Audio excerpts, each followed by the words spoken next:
Good evening, ladies and gentlemen, 6 p.m. I'm going to call the town board meeting for Tuesday, May 9th, 2017 to order. We have two public hearings on our agenda first, before we go into the regular meeting. The first public hearing is going to be a application of Ben and Kathy Pease, 2721 72nd Street North, parcel 070017, conditional use permit for a pond larger than 1 acre in size. Application has been filled out by, I believe, Bone Trucking. Is that correct, Mr. Bone? Yes. And you've gone through your normal information to us, telling us that the slopes are going to be met, and the reclamation is per the DNR's current design. Is that correct? Yes. Okay. Is there anything else you wish to speak to before we go into the public comment part? Either you or Mr. Pease? No. Okay, we'll move into the public's part of the meeting. Anybody wishing to speak against it, I'll recognize you. Anybody wishing to speak against? Third and final time, anybody wishing to speak against the application for the pond larger than 1 acre?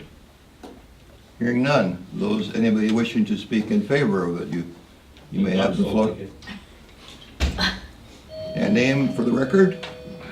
What's your name? Ben Pease. There you go. Anybody else wishing to speak in favor? Me. I'm Kathy. Peace. Official letter. And third and final time, anybody else wishing to speak in favor? Hearing none, I'll call that public hearing closed, and we'll move to the second public hearing. Grand Rapids Town Board will conduct a public hearing on the following application: a conditional use permit to the School of Altenburg's Farm, a nonprofit agricultural school located at 7020 Clover Road. As many of you may have followed the news, the Herald is looking to kind of step down a little bit. He's worked with this Encourage Foundation for several years, as I understand, developing this process. And is anybody wishing to speak on behalf of that application first before we go to the public comment? Gus, you wish to speak? I just want to thank again the Planning Commission last night for their support. I think we explained the concepts of the school being a focus for initially 14 and 19-year-old students, and we are in phase one of that. The board's been formed, and so we're very excited about moving forward. Thank you. Move to the public comment period. Anybody wishing to speak against the conditional use permit? Second time, anybody wishing to speak against the conditional use permit? Third and final time, anybody wishing to speak against the conditional use permit? Hearing none, to the positive side, anybody wishing to speak in favor? I think it's an awesome idea. And you're getting with Kathy, correct? I think that's awesome. Kathy Pease. Yes. Anybody else wishing to speak in favor? Mr. Head in the corner there? Ron Head, 2521 Blueberry Lane. For the record, I'm for this arrangement. Anybody else wishing to speak in favor? Go ahead, in the back. Loki, and I've known Mr. Altenberg for many years, and he's been a benefactor of many public entities in this community and in the community at large, and I speak in favor of his application. Is there anybody else wishing to speak in favor? Hearing none, we'll call the public hearings closed. And we'll move to the regular items on our agenda. First item is on the agenda is the Pledge of Allegiance. If you care to rise, I would lead. I pledge allegiance to the flag of the United States of America and to the republic for which it stands, one nation, under God, indivisible, with liberty and justice for all.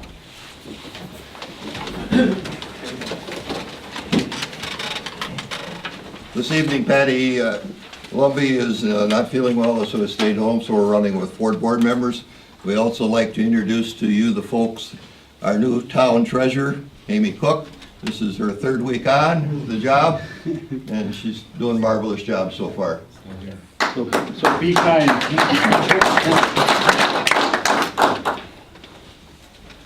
Item 2, the approval of the agenda for the meeting. Is there any changes? Hearing none.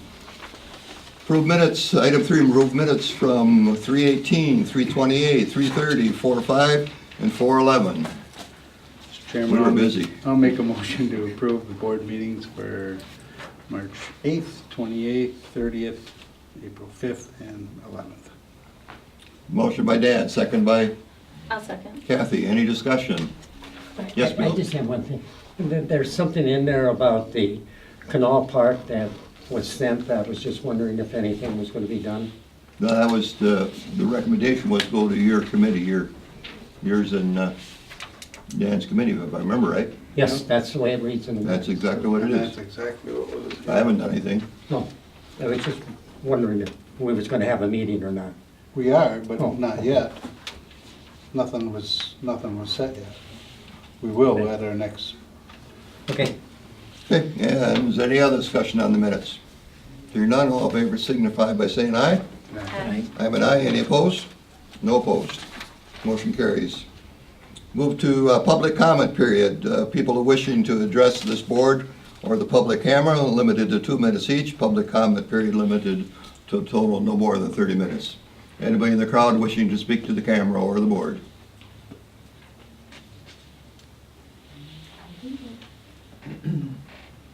Hearing none, then we'll move on. Monthly reports from the departments. Question, Mr. Chairman. Yes, Is this the time to bring up the laterals in the Edgewood Acre subdivision? or yes, is that- you can do that during public comment period, yes. If you wish to Now? speak to that, speak to it now. You've got 2 minutes. Identify yourself to the, I'm Keith Lukey, and I'm a taxpayer landowner in Edgewood Acre subdivision, bordered by 64th Street, W on the south, 68th Street on the north, and Wood Avenue or 68th Street on the east and Wood Avenue on the north. And we have had a water issue that the laterals in that subdivision were put in the 70s because when the houses were built, it was filled up to the top of the foundation before the basements were poured. So they had to stop construction on everybody's house, and the town put in laterals extending through each of the properties to drain the water to Lake Wazeecha. Now, there was no maintenance factor. The town board did approve years ago $10,000, and it never got used to clean the laterals out. So now we got a backup of water, a head of water up on the top of the system, and very little drainage at the bottom of the system into Lake Wazeecha.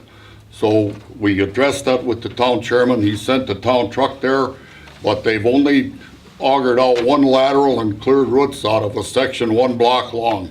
And I speak to the fact that we would like to see the entire subdivision, all of the laterals augered out, not just the one a block long, but each of them. And so I would address you as board members to see that that gets done, because it is a concern when your basement floods and costs thousands of dollars. So before that can happen, with the water table being high, we're one of the few places in the township that has this issue. So I would hope you would take a look at that, have the entire system purged of roots, and move on from there. Well, thank and you for your comment. I'll speak to Steve Marek. I live at 6610 Wood Avenue, so at the farthest north block in that subdivision. When I first moved in 2010, we had some water, and then it dried up relatively quickly, and that was actually the year that we had the biggest flooding and the most rains. And that was the only year I've ever seen water come over top of 64th Street, and actually even over top of Wood Avenue a little bit. Since then, they actually did jet quite a bit that year, and it's been good up until about a year and a half ago. This past 12 months, water has never stopped coming into my lift station in my basement, and it ran all winter long, where previously every winter before that it would actually stop. Right now it's at to the point where if my lift station, if we lose that electricity, And if I weren't home to fire up a backup generator, my basement would have several inches of water in it. And I know several other neighbors that are in the same predicament, same situation. So we would request the town board if they can assign a committee to look into that. And we'd like some inspection done and even a full report of their findings when it's completed.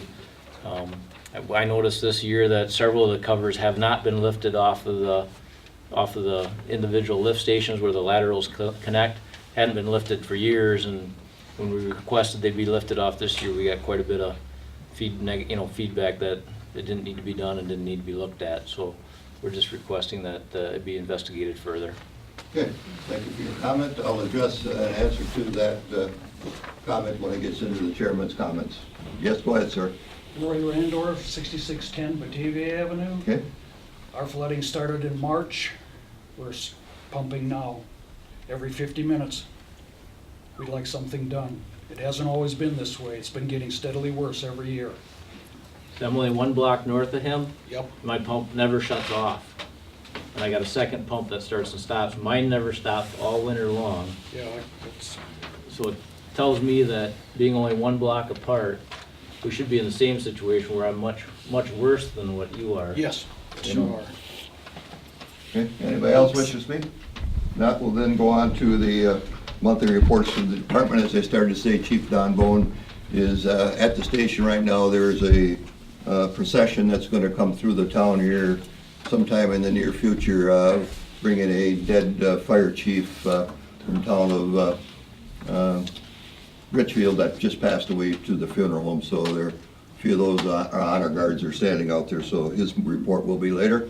So we'll move to the police department report. We do have the report, but We have it's the for report us, here, but he so- hopes to come in and actually finish it Okay. to the public. Go ahead, Chief Mel Peterson, for the police department report.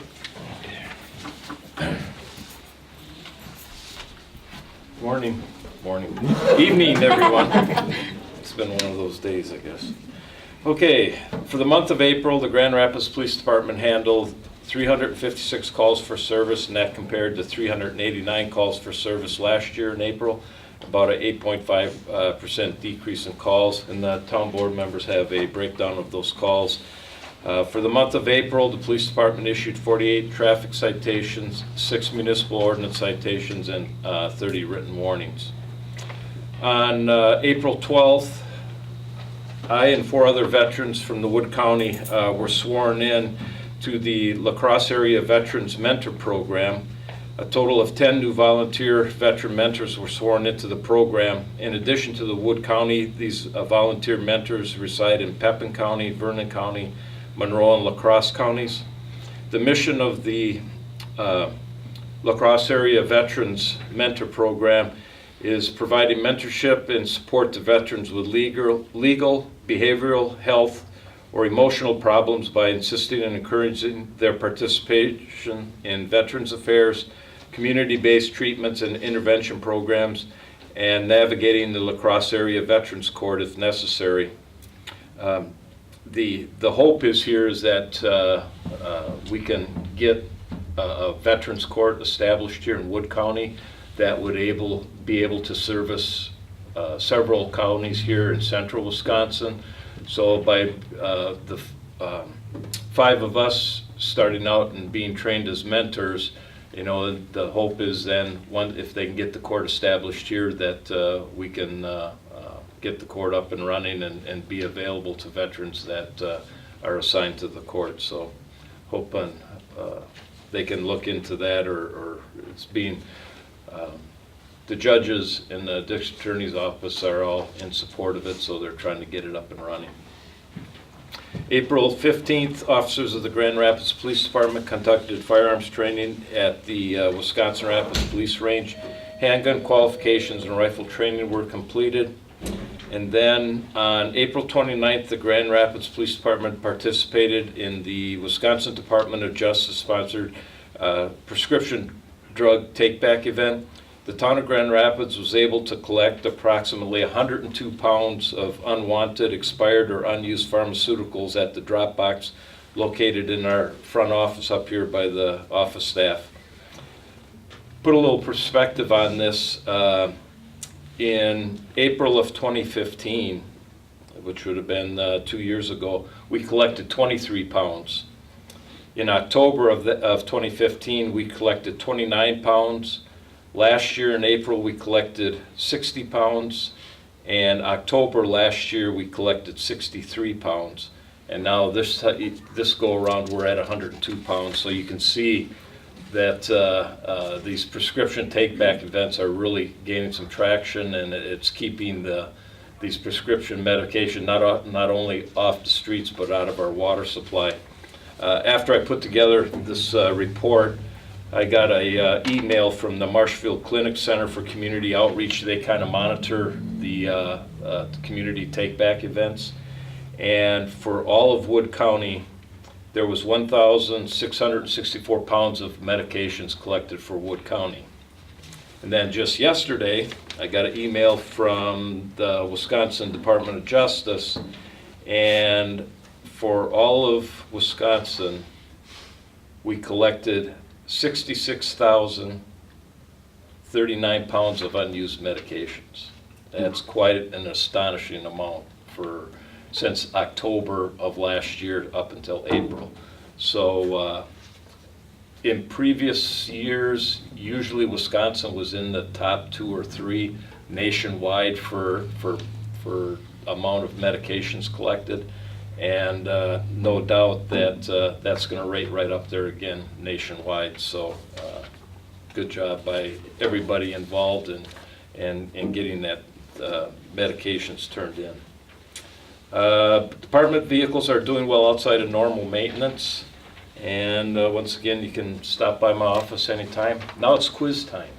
Little curveball here. Oh, here we go. Okay. This is open to the public and the board members. What's that? What's the prize?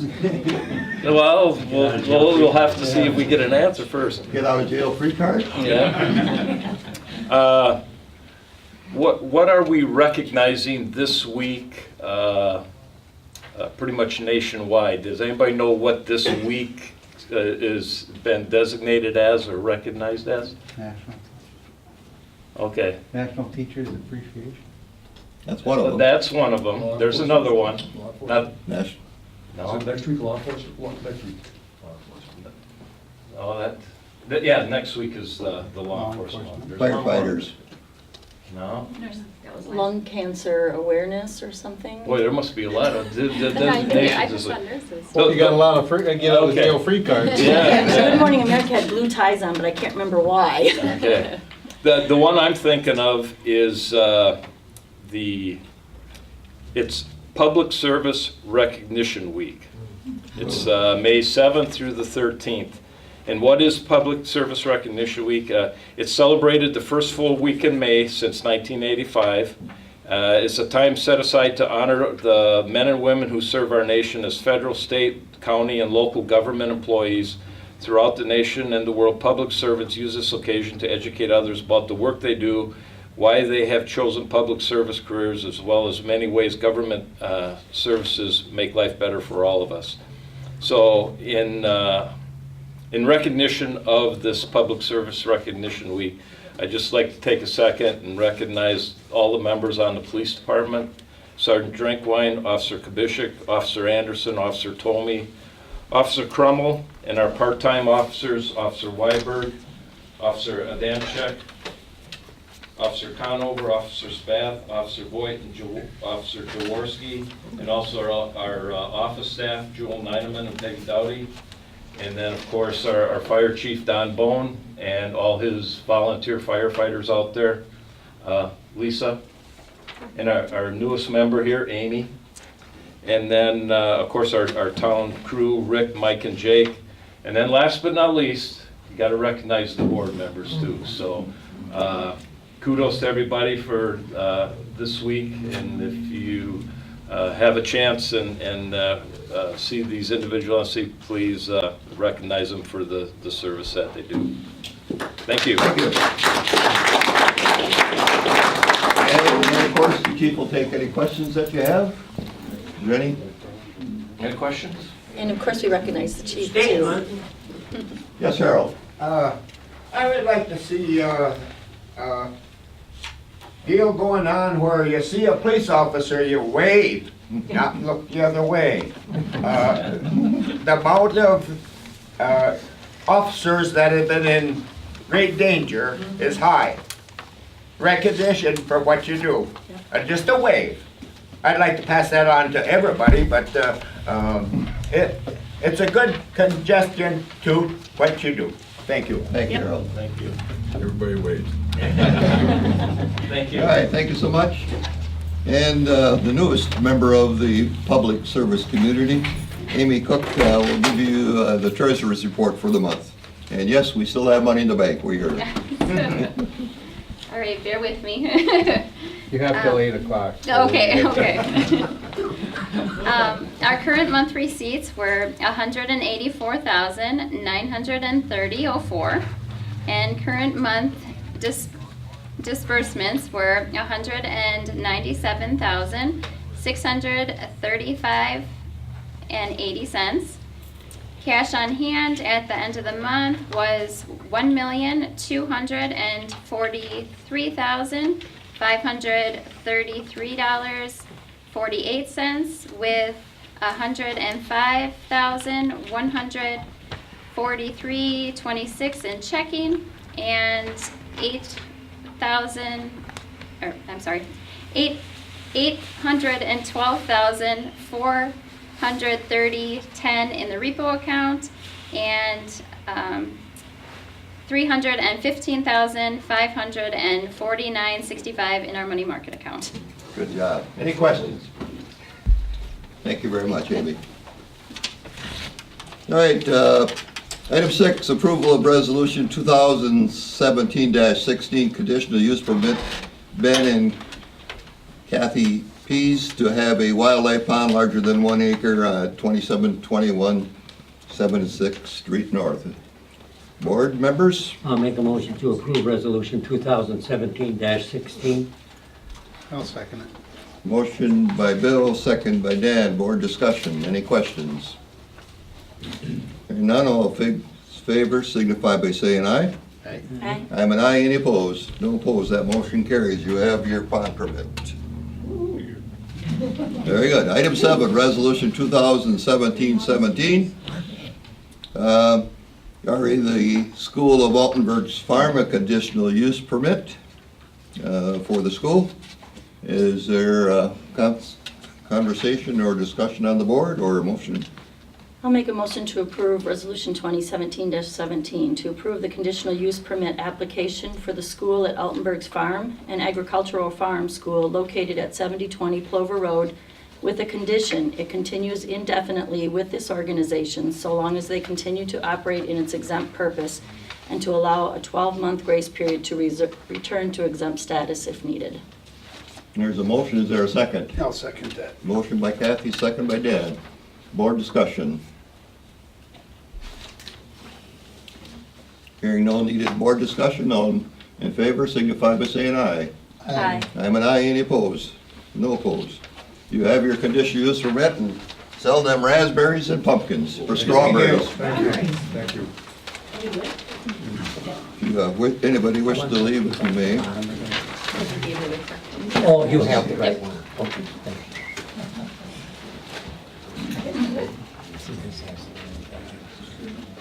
Item 8, approval of canceling a water event permit to close Lake Wazeecha from 6 a.m. to 4 p.m., which was scheduled for September 16, 2017, to attempt the World Human Water Ski Pyramid. Due to scheduling conflicts, they were unable to secure the hall, so they moved the location to, I believe it is Illinois for this one time. They will be event next year, but they did approve the permit, so we need to approve canceling it. I'll make a motion that we cancel the permit for the water event at Lake Wazeecha on September 16th. Motion Dan, second. I'll second. Kathy, any discussion? None, all in favor say aye. Aye. I'm an aye. Any opposed? Item 9, open it and possibly award bids for gravel.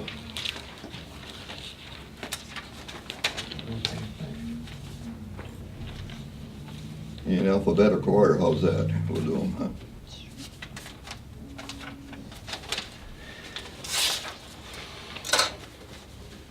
Our former chairman always had a big knife about that long.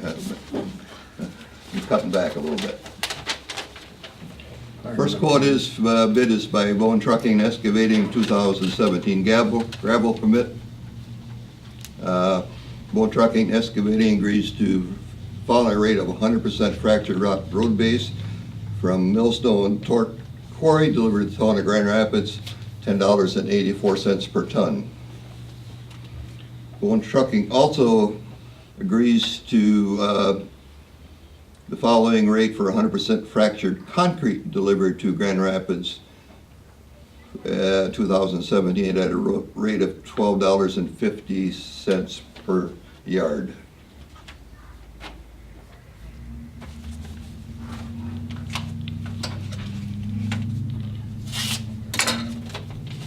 This is Kramer.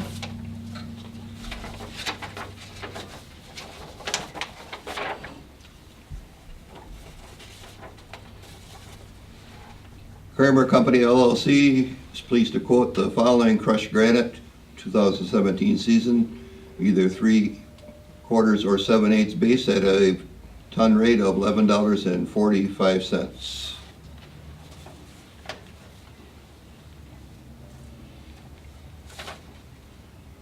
No, it's 2 copies of the same. I'm sorry, I thought I had 2 separate. Dale Laddick Incorporated.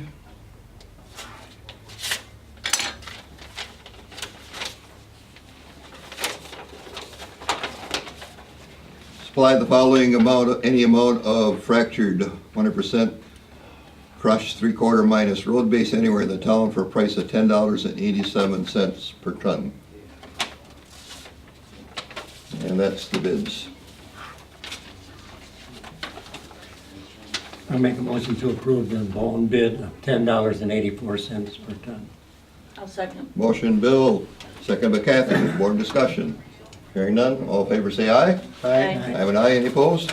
Thank you very much for the bids. I'll probably give them to you to hold for record keeping.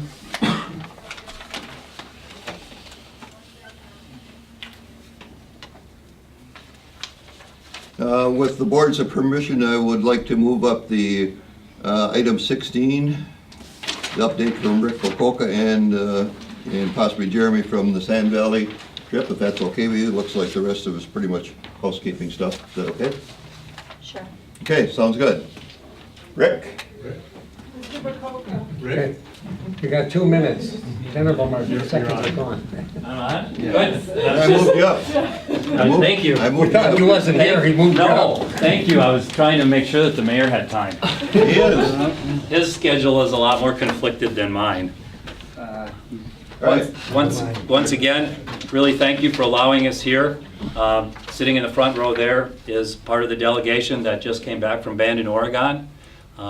Reggie helped organize a trip out there, Mayor, Melissa, Ken, and Jeremy, along with Representative Krug. Who am I missing? Oh, Krista came, and a couple of wives.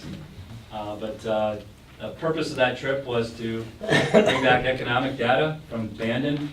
They're 17 years old, and we're only 3, and to see the impacts and share them with you so that you had an understanding of what possibly may happen here. So I had a file copy for you from a report from 2015 from Bandon that talks about the economic impact, and this was a study that was commissioned out there about their business growth. And I'm just going to flip through some of these.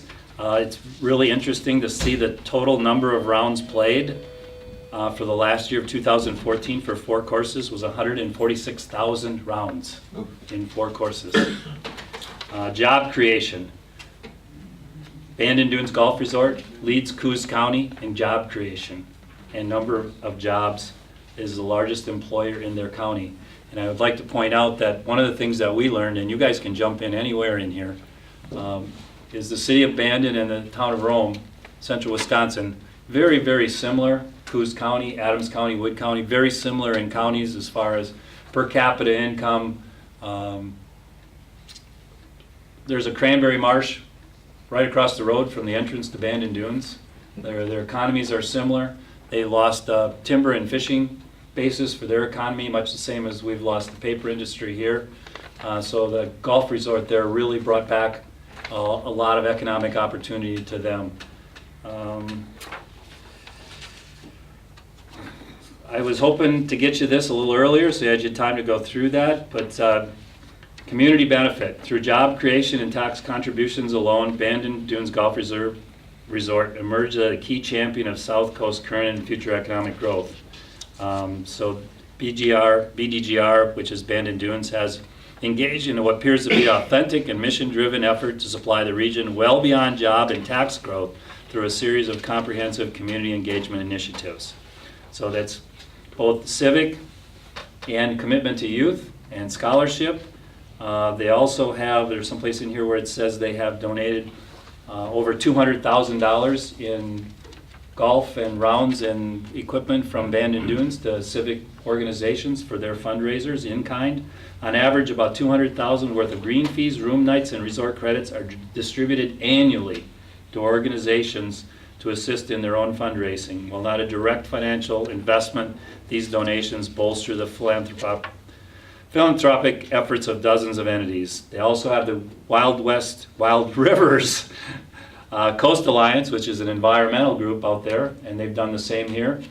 Sand Valley, in case you're not aware, the owners and developers have purchased 7,000 acres from the state of Wisconsin, and well, it's from Weyerhaeuser through the state of Wisconsin and set aside. Now all be set aside for thrush warbler habitat, blue carter, blue butterfly, and wildlife habitat. Never to be developed, always to be set aside, that 7,000 acres in addition to the 3,000 acres we have in the TIF district. As we go through this, additional indirect contributions, and Jeremy's here. He visited the airport. So Jeremy, if you wanted the floor, and tell them a little bit about your airport visit out in Oregon and how that compares to where we are here. In front of you, I gave each of you an outline, and admittedly a brief one of just some of the highlights that I got from that trip out there, as well as the executive summary of a funding request that I submitted or prepared and submitted through our local legislation to the governor's office for hopefully some additional funding to catch us up with what I've been hearing all along we're going to need, but certainly it was solidified by my visit out there. Just quickly in general, going down the outline that I gave you, I met first with airport management out there, and one significant difference in their management model out there is what's a combined effort of airport management and business operation here under the commission are separated out there. Airport management is one entity. The business is a service provider or a contractor on the airport.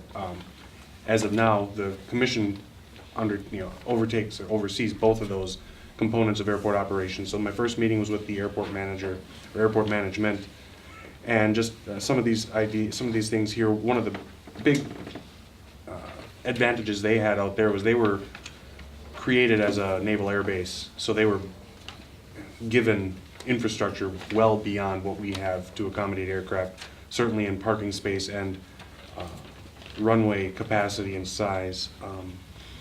Their airport, just like this one, changed ownership over the course of several years. It was given to the local municipalities as part of the Federal Surplus Act after World War II.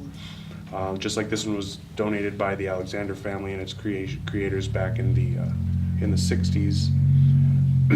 They, in order to raise funds for the airport, surprisingly got the community to vote for additional taxation to support the airport. Primarily, I think, in support to keep the airlines coming in to provide connectivity to the nearest other commercial airports are 2.5 and 4 hours drive away. So they didn't have the easy connectivity that you might argue we have to Mosinee or Madison, drive time wise. They've got a lot of obviously different revenue sources than we do. Both the airlines provide a lot of revenue for the airport. Bandon Dunes itself subsidizes the airlines out there to make sure that there is those seasonal connections to that airport. The taxation, as I mentioned, the tax district out there that was created via a referendum vote, they have a lot more property to rent and lease to various lessees out there and the fees that they charge the individual aircraft that fly in, both the airlines and the private aircraft, are significant, to the tune of almost $300,000 a year just on the private side of it, that they charge for the most part, those people are all Bandon Dunes visitors. So some of the opportunities that basically the opportunities I heard from both sides were that we have the foresight and the opportunity to start with a blank slate from the start. Where out there they didn't, I don't want to say accept, they didn't realize how big Bandon Dunes was going to be for them, and in many cases it sounded they were reluctant to commit to very significant development or investments that would support that traffic, putting the cart before the horse, if you will. But we know it's coming, and they certainly said there's no reason to be pessimistic about its effect. It's going to happen. So, and on the business side of that, so that was mostly the airport management that I met with. On the business side of that, again, just from what was a 2-person mom and pop family organization, now a 10-person or 10 full-time employees, 4 seasonal employees during their peak season, just provide service, just providing the services for the private aircraft that come in primarily. Their fuel sales quadrupled in a year, they said, which we've seen so far. Our trend has been 300% so 300%. far. Not, they said even for a private company, they couldn't keep up fast enough when they have the ability to make snap of the fingers decisions from their management and their ownership. The governmental process, as you guys know, it takes a little longer with the monthly meetings and things like that. So from their perspective, trying to keep up with or get ahead of that curve, we have a little bit of an advantage because we understand it's coming. They said it took them 5 years to really believe it was true and it was going to be sustainable and it was going to last. So it took them that long to really position themselves to get in front of that. So, and they admitted that they're still chasing it today, 17 years later. Boy, that's kind of a combination of all of this stuff. Yeah, the facility, they bought the old airline terminal when a new one was built, so they've got 17,000 square feet of space for inbound transient pilots, which we have a fraction of that, and we're working on that here, at least getting ours looking the part, not like a 70s building, which it is. Equipment, just getting all the stuff that an airport and people need to be able to move aircraft, service aircraft, bring them the stuff they need, get fuel to them, and amenities, minor, little things that people don't realize that go into this, like ice, newspapers, coffee, availability of things like that add service for the aircraft and add value for their visits. So again, opportunities, just we have the foresight and the potential to get out in front of this a little more than they admitted they did out in Bandon Dunes. So, And why is this important? There was an Aaron Rodgers sighting in Adams County on Monday at Moe's Bar and Tavern. I say that just because we all know who that is, but there were another 100 people with the same creds as Aaron walking around Sand Valley for Community Day. And those folks are coming here. And some of you on the board have heard me say the attributes that kind of traffic brings to us. The people who come here in jets, and even the ones who come here that don't have their own jets, they bring things that we desperately need in our economy. One, they're affluent, so they bring disposable income. Two, they didn't get to be affluent by working for an hourly wage, so they tend to have a business smarts about them, and they understand capital and have access to capital. That's important. But the third thing is, and Tim Weber today at our municipal forum mentioned, the marketing expense the state of Wisconsin would spend to attract that level of CEO and business people to just our state. And here we have them coming here on their own. They're affluent, they have access to capital, but they bring those ideas that we so desperately need. They stand beside stuff that we've grown up next to and say, gosh, Rick, why aren't you doing this? And I have a friend that would like to invest in something like this. Can I bring him out here? And so what we were talking about today at the municipal forum, and Mayor was there, and some of the local economic development directors, is it doesn't matter who they walk up to here. We as communities, we need to know how to get them in contact with us so that they're hosted and treated well and understand the advantages of citing a business and contributing to the economic growth in central Wisconsin. And other message that we gave today, and I'll give to you, is every community in Wood and Adams County, they have a voice in economic development, and we need to hear them. And with the information that we share with you, hopefully each of those communities will have a strategic plan. So with a voice and a plan and collaboration between the economic developers, we're sure to be a success when these people land here and we greet them with open arms and show them our quality of life and what we have to offer here. They like us. They tell us that all the time out there. They like us. They like our area. They want to be here. They want to come back. And we just need to be able to open that gateway up to the rest of the world so that they can come here. Zach, you want to? Yeah, I think just a couple things that have been mentioned. The course there, or from a site visit, I should say, the courses, there's 5 courses, 17 years in the making to arrive at where they've arrived. And I think the real opportunity as we're thinking about Sam Valley's development really will be over the course of how much time is it going to take for them to achieve some critical mass. That as soon as they achieve their second and their third course openings is when we're going to start seeing true noticeable growth, I think, in terms of support services, whether it's transportation or some other pieces. The other couple of perspectives I want to mention is I think about the course and really the opportunity in 2 forms. The first being the guests and the visitors, which Rick and Jeremy, of course, have touched on. But there's also the workforce component that we can't forget.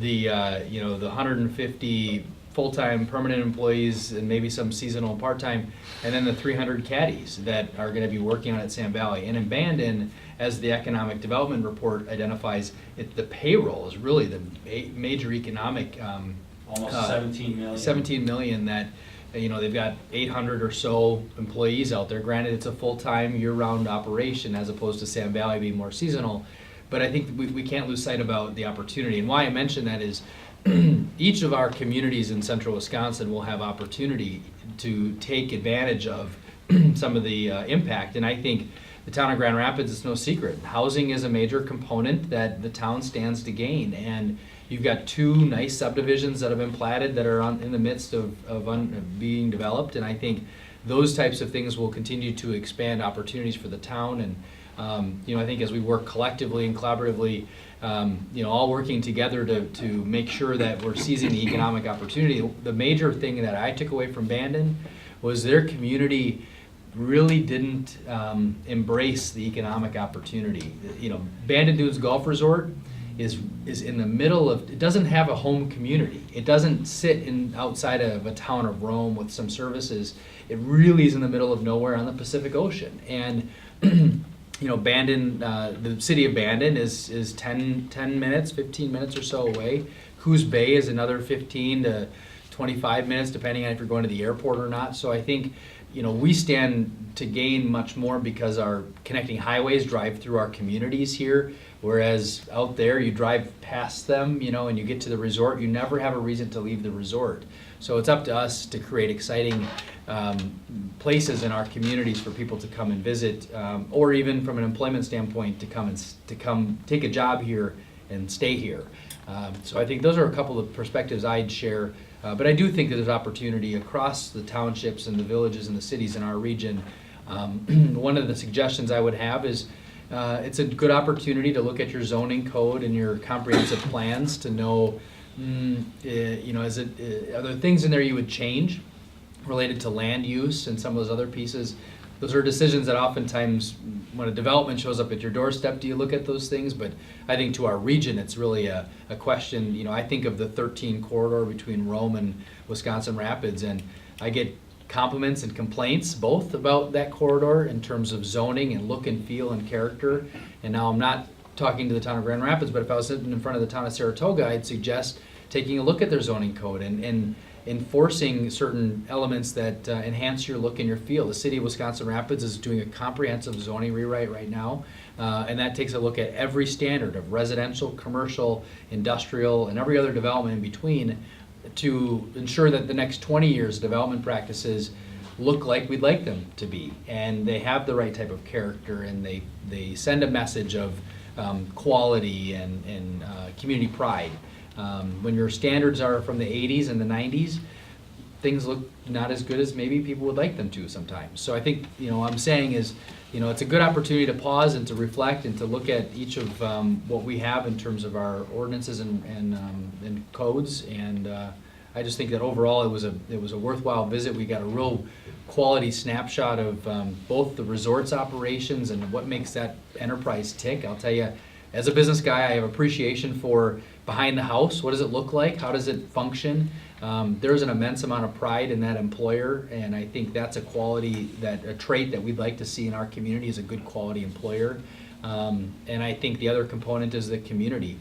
They're still asked, as much of a visit as it was for us to learn, it was for their local community to learn and ask questions of the resort. These guys are living in the same community, but we discovered they're really not talking much. And if they are, they didn't put it out there that they were, and they didn't really build a lot of partnerships. So I think, we stand, just as a reflection for all of you. I think it's certainly an opportunity, just Sand Valley in and of itself, but let's take the opportunity, because let's think beyond Sand Valley. What will that next economic driver be for our community, and how can we be ready for it? I think that our communities have a much better relationship with the management and ownership at Sand Valley than probably Bandon.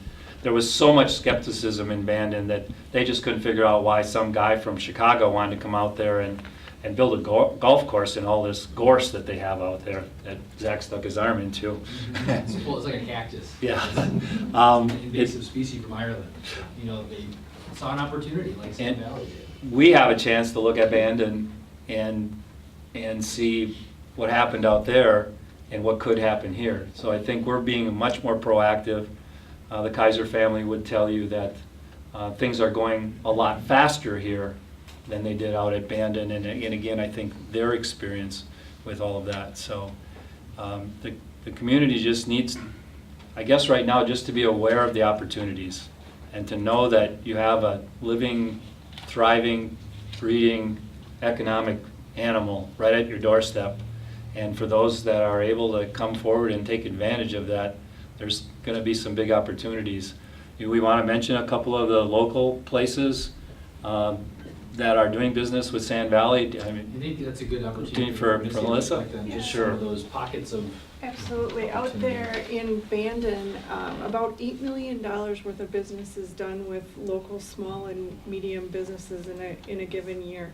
So that's anything from laundry service, some outsourced transportation services, specific foods, bakeries, those types of things. We're already starting to see that out at Sand Valley. One of our local bakeries is supplying out to Sand Valley. We're able, through the chamber, to connect directly to Glenn Murray and his assistant Alyssa and get our small businesses in front of Glenn and in front of the people that are making the decisions out at Sand Valley. So if any of you are know of someone that has an interest or a product that could appeal to Sand Valley or a service, certainly give me a call at the chamber, and I'm happy to get you connected into that pipeline. Your day spent with Julie out in Bandon, chamber out there. Yeah, it was really, really interesting learning from her exactly where the opportunities were. Really a lot with lodging and with restaurants, because generally by the third or fourth time somebody visits the resort, that's when they're willing to venture out into the community and try other places. So fine dining type places, definitely we could use more of those. And I think some of the existing ones will see additional traffic. It's going to take a little bit for this. For the first couple of visits, the people that visit tend to stay very close to the resort. But after that, they start to explore. Beyond that, though, the pilots that are landing at Alexander Field right away, they're here for the day, they're here overnight, whatever the case may be. They are right out here that day in our community. If we act as good hosts and hostesses and let them know what there is available and introduce them to people, they're they're the people too, that pilots make a good living and are able and willing to bring their families back here. So there's a variety of opportunities that we can take advantage of. Rick, I drove out to that Sand Valley Sunday evening towards sunset. And I had been out there before, but never on the new road that went in there. But prior to that, in March, my wife and I were doing vision screening for the Grand Rapids Lions Club at the Child Care Center there. And the lady there said because of the employment, she doesn't know which way to turn, she's got to build a bigger building. Just that reason, that people are working there, employed, dropping their children off to child care in that little facility there on Highway 13 in Rome. And I said to myself, this is really going to be something when it really starts, because it's already started, and it was an amazing thing for us to see, to go in there and have her tell us that her business multiplied tenfold in a period of time since people started to be employed there. So what's going to happen in the future, anybody's guess. Just want to invite all of you to come out there anytime. You can. The new Archer off Highway 13 is done. It's an amazing drive-in. It's open to the public. Park in the parking lot for golf. Walk up the little path to Craig's porch. Go in the evening when you can watch the sunset and grab a cocktail. And I sit there with my wife, and it's as amazing as watching the sunset over the beach. But I was out there yet this afternoon. I took Rick Payton and Karen out there. And so I was talking to the guy in the pro shop. It's from the intern out there from UW Stout. One of the things that we connected with out in Bandon was their Kemper Sports manages both Sand Valley and Bandon. Kemper manages 132 golf courses worldwide. They tend to do their employees. And they have direct connections with University of Wisconsin La Crosse for their tourism and University of Wisconsin Stout for their hospitality. And those are the kind of educational programs that they have. Bandit had 70 in housekeeping and 150 in food and beverage. And the food and beverage manager told her that their average wait staff out there, including tips, was pulling in $36 an hour. I'd just like to say something about, I think this is great for the region and everything, and I don't mean this to be negative, but I myself am disappointed in the fact that out of the 4 municipalities, only one chose to send a representative. When people come up and said, who was there from Grand Rapids, or who was there from Port Edwards or Nakusa, and you say nobody, that's disappointing to me, and I don't expect a comment. I will have to take the blame for some of that. I chose some of the people that we asked, but I did ask many others. I asked 2 other state reps. I asked both county board chairmen. I asked Adam Tagan, Jason Greenberg from Wood County. They're economic developers, and we tried to get out there before their main season in May and at least ask another dozen people, and they were conflicted by other events or other travel events and weren't able to make it. So we have a population of 7,000 some people. We could have found somebody. I didn't ask Arnie. Well, I don't expect a comment on that. No, I just want to comment that I chose not to go because I spent 2 hours, maybe it's even longer than 2 hours on the phone with Teresa, the CEO of the airport commission. I spoke to her on a commission basis, wanting to understand the commission. Jeremy and I were on the phone with her. She provided us with so much information that she shared with us. She's even sharing her database of all the clients' planes that are coming in there with mailing addresses, so that if we decide to go to a billing service for the pilots that are landing there, we can do that right from her database. That's how friendly this lady was for us. Or to alert them of service availabilities, whatever, any mass mailing that we want to do to the clients out there, it's probably a lot of the same ones that are going to come here. So We tried to get a good cross-section, Arnie and Bill, of folks to go out there and be representative of what was here. Zach? One of the things that I felt when I left, and it's not a comment to Bill because I've thought it, and I've said it to other groups too, that I think there should be a follow-up site visit by other focus groups. And I just think seeing is believing. I've golfed, but seeing and being there, I have a whole new perspective on how the economic impact happened there. I was a skeptic about the trip. I was a skeptic about my time being spent at a golf resort as an elected official But when I was there and I left and I learned the perspective, I think there's good reasons for follow-up visits for others to go, especially if they have business interests, if they're proprietors in the community that might want to get a good service into their enterprise. You know, the whole economic impact in and of itself is worth studying, and I think there will be some follow-up for job quality. So it's not a comment that Bill didn't want. It's really a comment that I felt that it warrants further conversation over the phone. You know, I tend to believe in a good mix of all of that, in person, on the phone, all of the above. Yes. I just wanted to comment or question for clarification purposes. You talked you talked a lot about the airport and the connection with Bandon, you know, not Alexander Airport, their airport, when you went to visit, and that connection and how the two together are such an asset for each other, etc. Do you see, or is that the plan here? Is that what's happening already with Sand Valley? Are they contributing or partnering or working with Alexander Field to see how Alexander Field will be an asset to them, and likewise how Sand Valley is going to be an asset for us with Alexander Field? The short answer is yes. I think there's already noticeably more collaboration between Sand Valley and myself and other airport representatives than there was for many years out in Bandon. Yes, I still sensed even today that there's a significant disconnect, both in just support for one another and just the way that things evolved.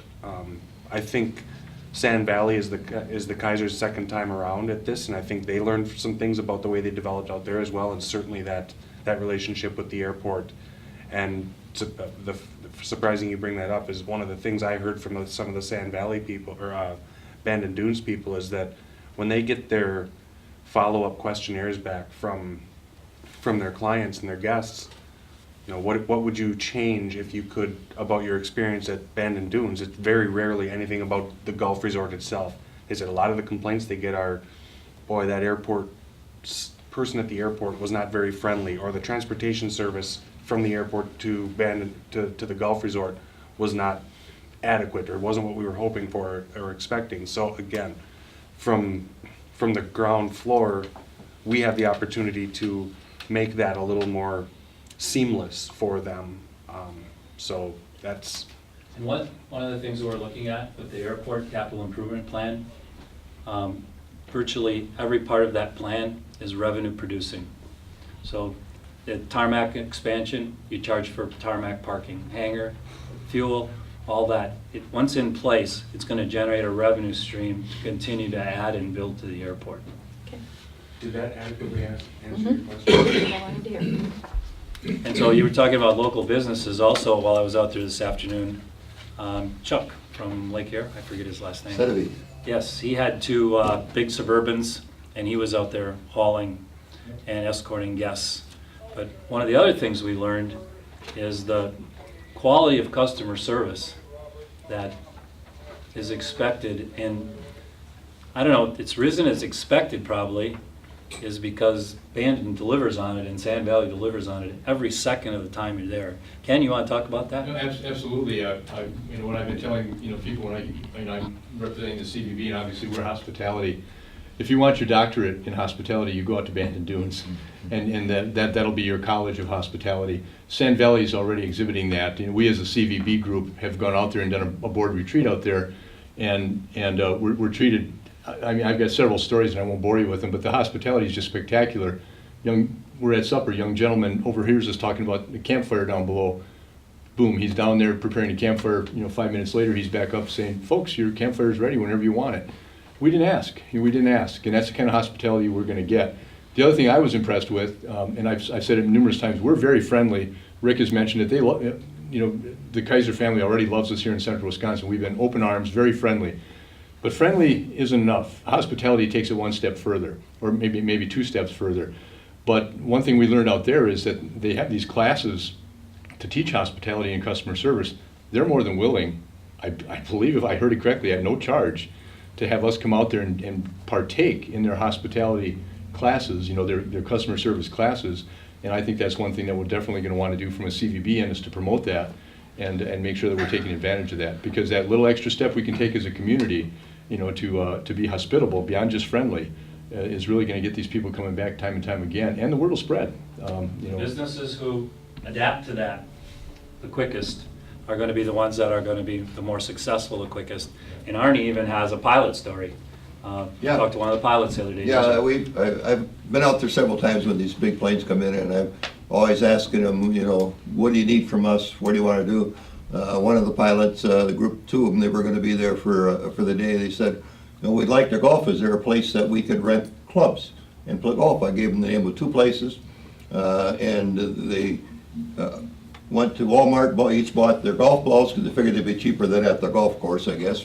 And one of them came back and he had about 3 balls left in his little bag, and the other one had a full bag. And he said, one said, well, it was a beautiful course. The other one said, boy, they got a lot of trees. But then they ate, and, you know, and sometimes they come in at the time in the morning where they want breakfast, and they want to know where to eat this good breakfast. I think from Jeremy's experience and my experience, that once they found out that Misty's menu is down the road and that it's all home cooked food, that's where they want to go. So they're eating, they're in uniform, so if the public sees them out there, just say hi, thanks for coming, because they're our captive audience. They're going to be here for 8 hours, or they're going to be here for 3 days, because they will come and spend the whole weekend. And pilots, they're corporate pilots, they're staying right here. One more thing I want to add to it is the hospitality in the motels.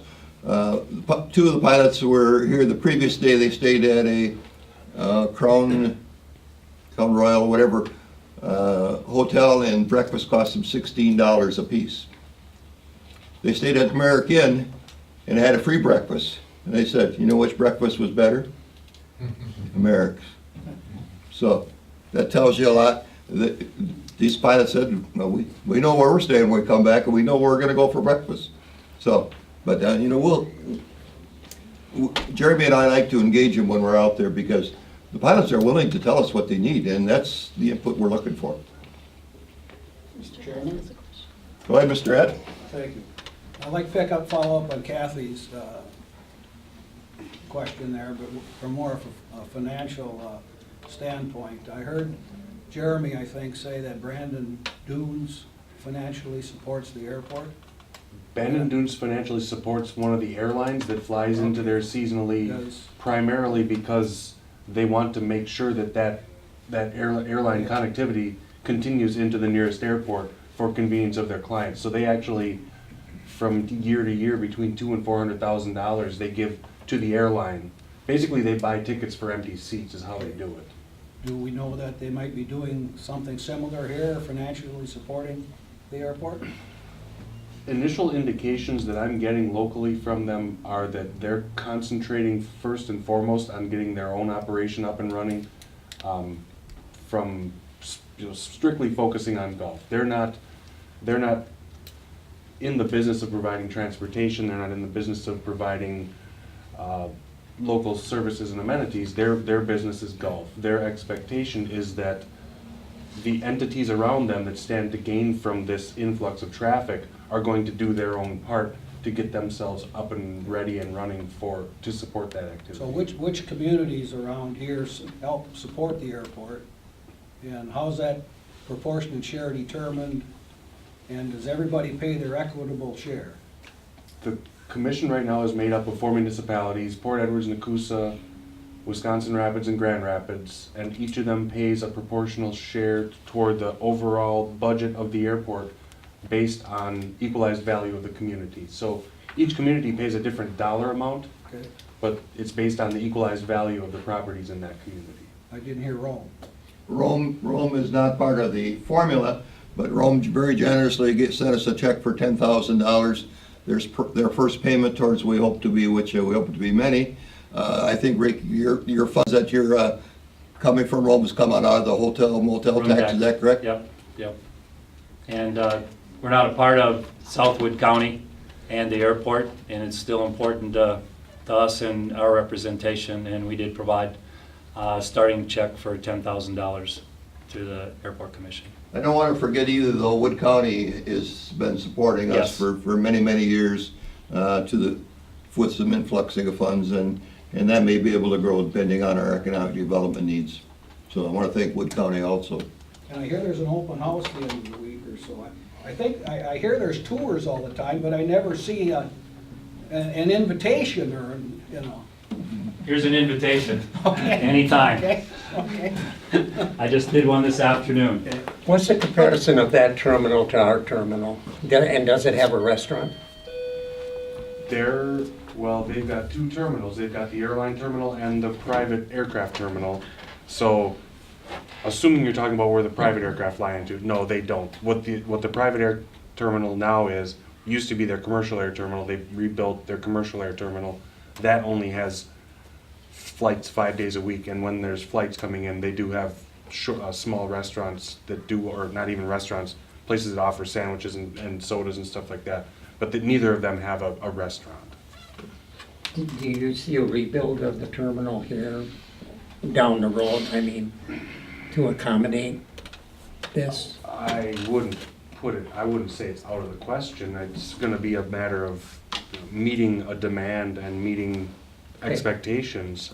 Certainly space-wise and modernization-wise, what I saw of the private aircraft terminal on their end, they spent a lot of time and money developing a more modernized looking and larger terminal building than we have. So to keep up with the Joneses, if you will, I think it's probably very reasonable to assume that it's going to be necessary at some point.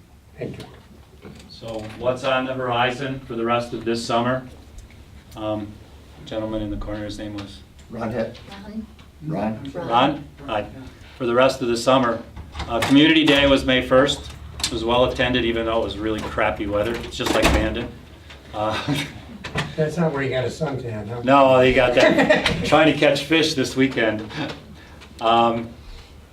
Course officially opened May 2nd to almost 200 golfers. Bandon opened May 2nd in 1999, so it's 17 years old. The curve at Bandon was fairly flat years 1 through 3. We expect similar here as things get ramped up.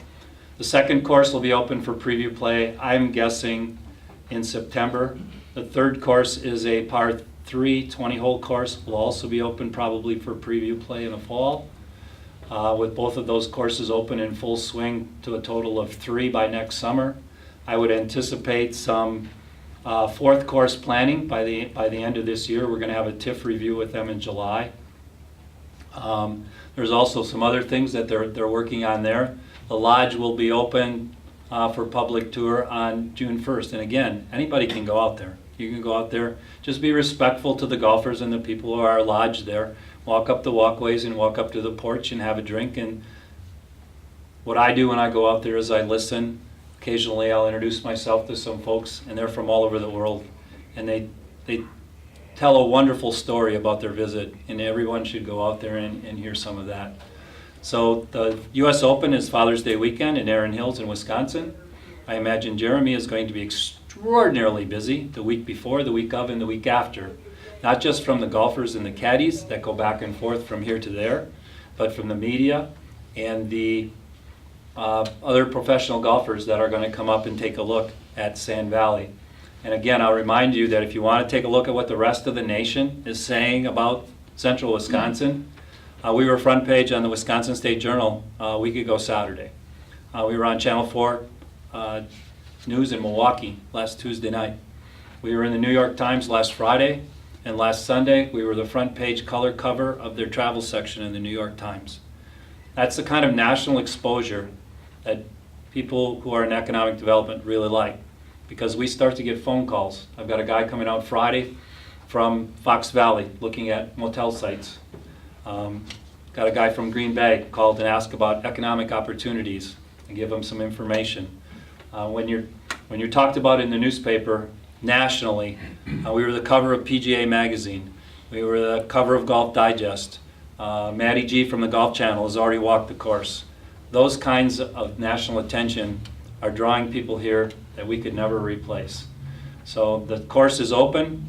If you are a Wood County or Adams County resident, you get a 25% discount off the rate. There's some twilight opportunities in the afternoon. There's a summer solstice event that they're going to have on June 21st. see how late they can golf and how many rounds. You talk to the developer, it's all about fun. It's not to exclude anyone. It's to include as many as possible. They talk about, they've designed their driving range as a cutoff hole.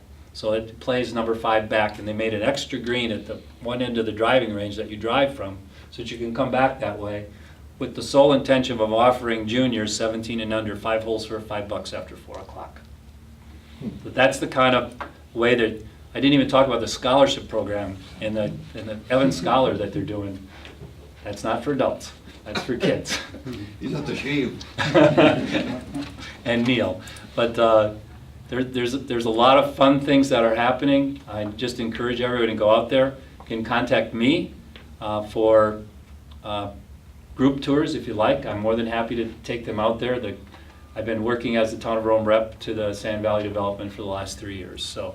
One other thing, that there is an event scheduled, is in August, where the CEOs Oh, yes. Thank you, Arnie. That's something that these folks are very keenly interested in. As I said, Wisconsin, WEDC markets the state of Wisconsin. We'd be happy that our couple $1 million worth of marketing got 10 CEOs to come and visit our state specifically to see what was going on here.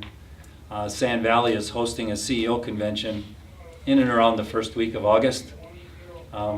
Most of the CEOs, I'm guessing, are going to be flying in here in their private jets. They've alerted Jeremy to be extra prepared for a busy week.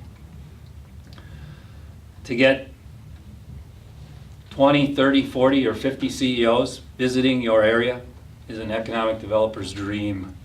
You can't help but have overflow and notice of something somewhere, even by accident.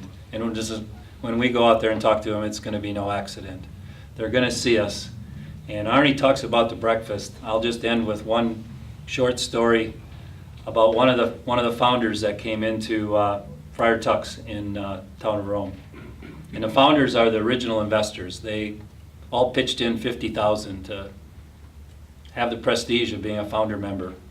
So the guy comes walking in, and it's 8:30, 9 o'clock, and not very many people left in the bar. Comes in and says hi to a couple of folks that are in there and asks Bob for beer. He says, "What do you got on tap?" Bob says, "I'm sorry, but all I have tonight is Miller Lite." Guy says, "I'll have a glass of Miller Lite." Bob pours him a glass, sets it down. Guy says, "How much?" Bob says, $2. The guy goes, "What?" Bob takes about 4 steps back.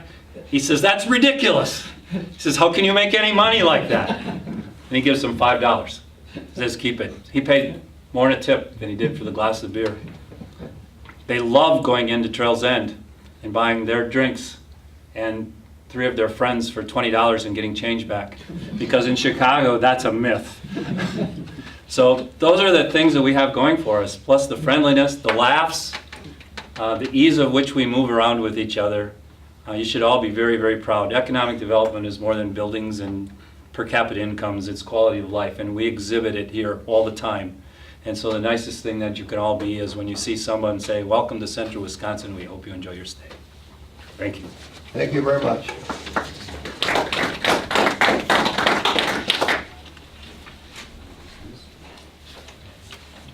Are we dismissed? You may Maybe. You don't want to stay for the rest? Come on. Hey, I got fireworks next thing on the agenda. Thank you. Thank you for allowing us to talk tonight. Good to see you, Bill. And, for all your support. Thank you. Never need a bus Congratulations. driver, Good luck. don't take yourself. No, I won't. All right, moving back to agenda items, the number 10, approved the donation for the 4th of July fireworks to the Teen Fireworks Committee in Wisconsin Rapids. Last several years, we've been donating $1,000 that is in the budget. I'll make a motion to approve the $1,000 donation for the 4th of July fireworks. Second. Motion by Kathy, I think I got Bill as a second. Any discussion? It's better than having it in our town, I'm saying that. So, all in favor, say aye. Aye. I have an aye, any opposed? No opposed, thank you.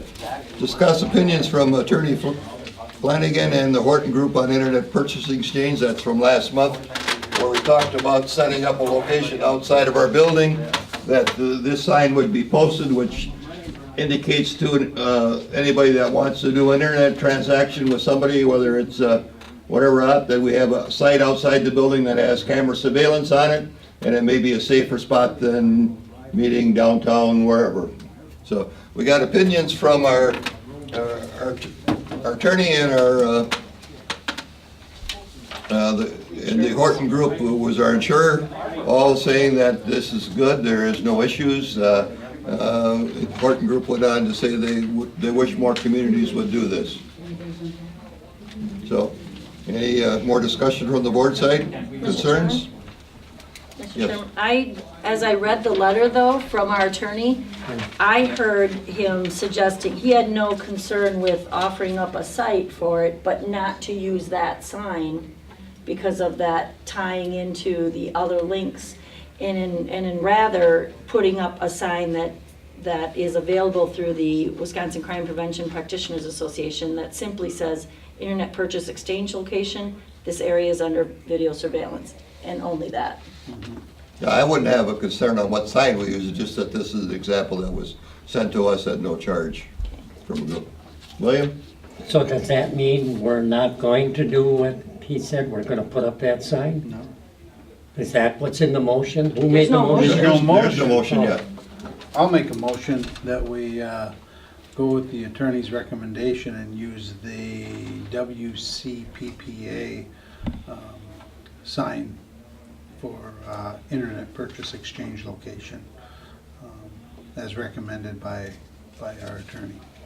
I'll second that. Motion Dan, second Kathy, discussion? I just want to add, just for additional clarification, that in his letter, he talks about this meetup spot and a link that then can connect and go ongoing. So if ever sometime we would want to opt out, we can't, just remove ourselves. And that's why I like the motion as you made it, because those signs are free of charge. It still provides a safe location, it's still under video surveillance, and there's no risk to the town as far as a liability risk. Sure. Any further discussion? Hearing none, all in favor? Yes. Does our chief concur with the motion? I believe, I've been in conversation with our town attorney during this whole process, and I agree with our town attorneys that we should go with the other signs and not with the signs that were sent to us. And he shared with me the response he got back from the Horton Group, and they were all for it. So I think it's a great idea. all right, any other discussion? Hearing none, all in favor say aye. Aye. Have an aye, any opposed? Motion carries. Item 12 is a discussion of our family medical leave absence. That was act. There we go. Procedures in order to make an employee handbook more clear. We have an issue where employee, do you want to go through the current language, or Kathy, which one wanted to? I can if you want.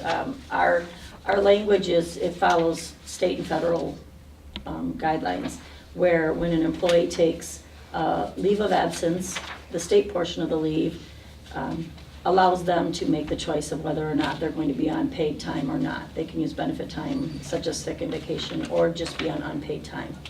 When you go to the federal portion of leave, the guidelines and rules that apply is that it's defined by the employer, and the employer will state that you will or will not use your benefit time.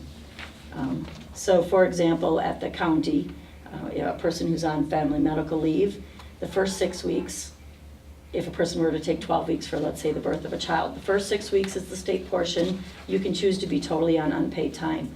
The second 6 weeks is on the federal portion, which is the employer will determine that, and Wood County, for its employees, requires that you exhaust your benefit time. So our policy describes that, how that applies and how it's determined by the employer, but unfortunately, our policy and our personnel handbook does not say, so what is the town going to require? Are they going to require the use of sick time, vacation, comp, any kind of accrued benefit time? Or are they going to allow that 12 weeks to extend as unpaid time? Right. So I guess in the past, we've not required anybody that's been off to use their benefits up. They were able to just go off on one, is that correct? Yes, that's what I was told. I can't say that I would concur with that. In my experience with the clerk, I only remember one person who was off on family medical leave, and he was part-time, and so therefore he wasn't eligible, he didn't qualify. So he was just off on time. I just know just asked around, and then a couple of people that had used it, that's how they were set up. There's probably one other you don't remember, but I guess I don't want to get into a discussion of individuals, but I want to just have it clear which way the town wants to go, and then we should make a decision, because we have one that is coming up very soon. We need to make a decision how we're going to handle that and go forward with either whether it's a rewrite or an addendum or a change to the manual to indicate how we wish to go. You know. Can you make motion to refer this to the Personnel Committee because of the handbook? It's pretty time sensitive. Okay. The only reason I say this, unless you want to grant one way and then send it to the committee to review, because one is going to happen very soon. I need to respond to this one, so I would say Okay. otherwise leave this one as we've done in the past, and then going forward you can discuss. Well, I'm not sure I'm comfortable just saying leave it as done in the past if we haven't really defined the rules and followed it. I mean, my concern is that there's a reason why employees accrue sick time and vacation time and comp time, and then to not utilize it, on one hand, it's good because it helps us with our budget. We're not paying an employee. But on the other hand, the employee who's gone 12 weeks now has this accrued time that they still can continue to take off even longer than 12 weeks. And what will that do to our operations here if somebody's absent from work?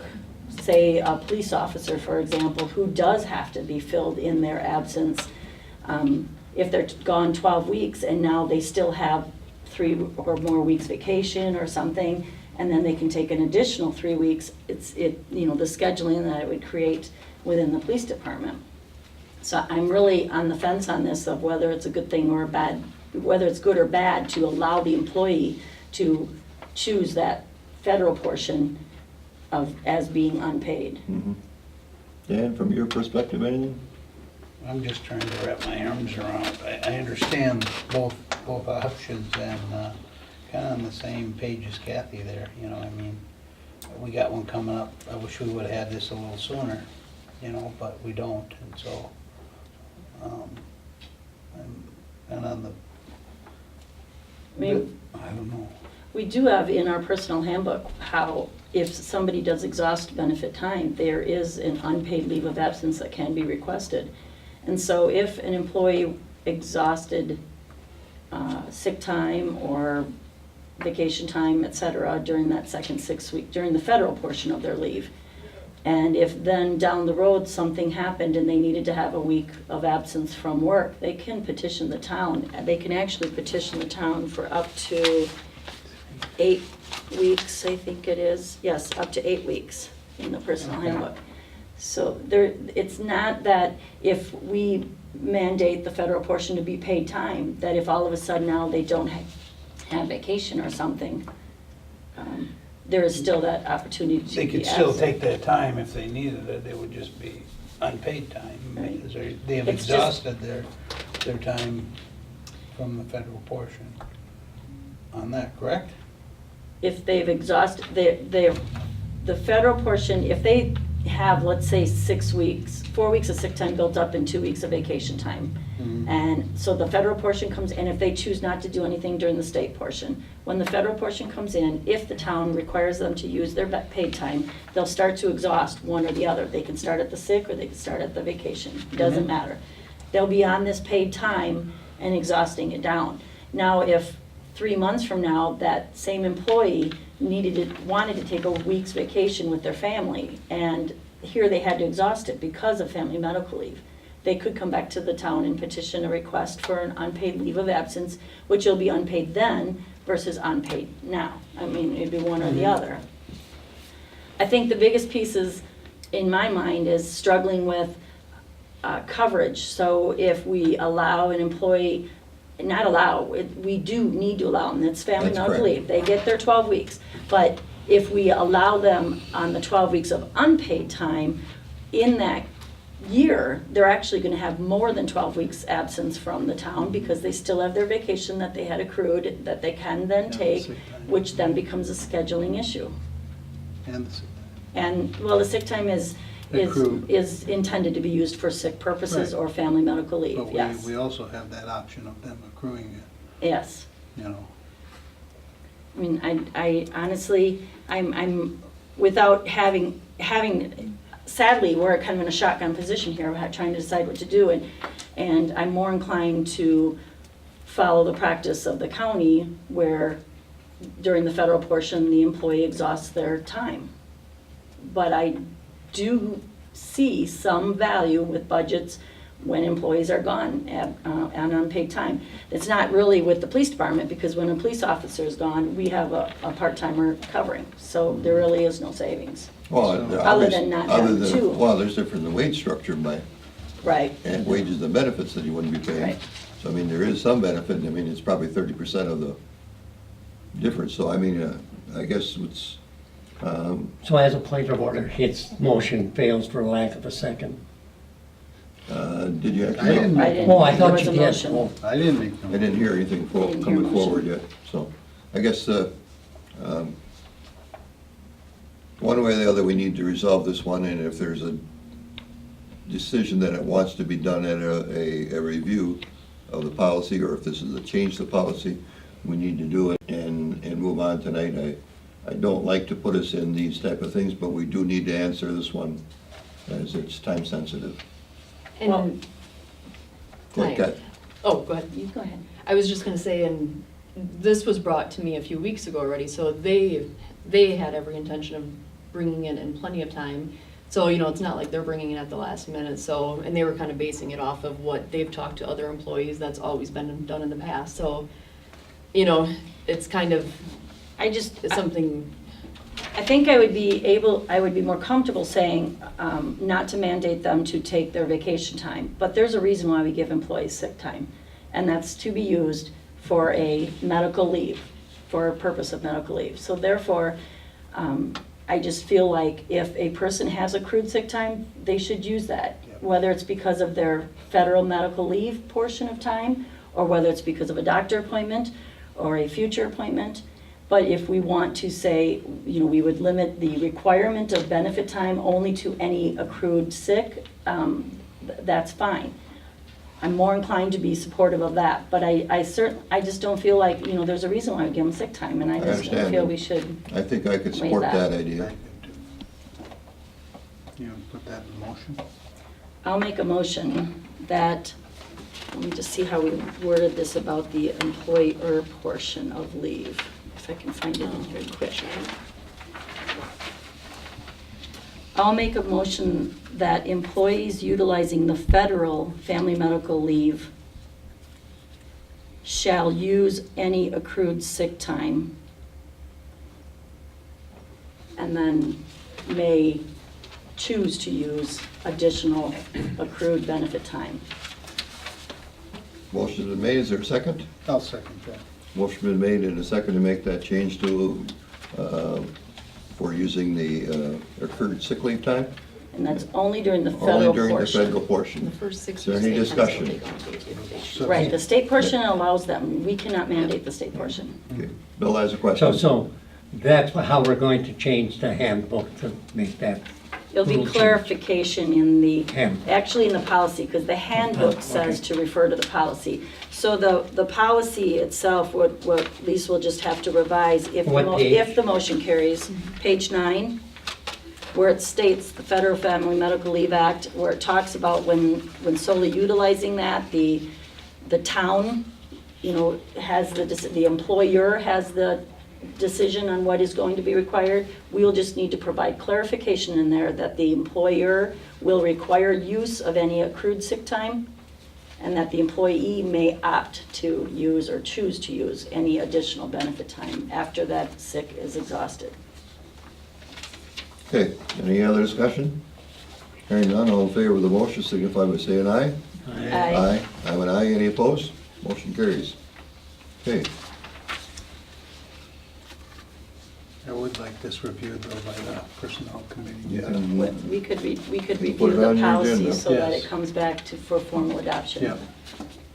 okay, item 13, approval of the, approval or disapproval of the bids that were received for surplus items we put on the sale. Item 1 was 12 tires, a fire truck, $855. Second item was The 20 horse. oh, the 20, where did that go?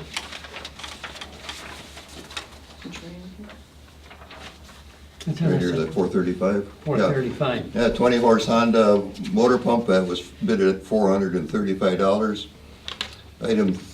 Next item was pressure washer, excuse me, more Goodyear tires, 6 tires included, that was $635. A Yamaha generator, 4,600 watt, bid at $685. And advanced force glover came in the bid as $570.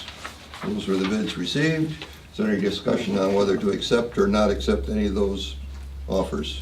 Who wrote the other one? A lot of 49 rolls. Those aren't ours, that's something. We only that- had That's somebody 5. else. I'll make a motion to approve the bids. I'll second that motion. Motion Bill, second Kathy, to approve the sale to the Wisconsin surplus, through the surplus auction site. And you got a motion and a second, you got that? Any discussion? I would like to accept some, but I don't think we should let those generators go. So I'm gonna be voting no. All in favor of the motion, signify by saying aye. Aye. I'm an aye, any opposed? I am. One opposed. Thank you very much. Item 14, discuss public work recommendations for road culvert works this year. Primary project, Lake Avenue, 23rd to 32nd Street. That would complete Lake Avenue. The approximate cost, $88,700.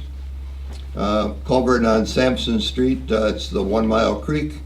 Initially, we were looking at a replacement of the culvert, which was going to be $75,000.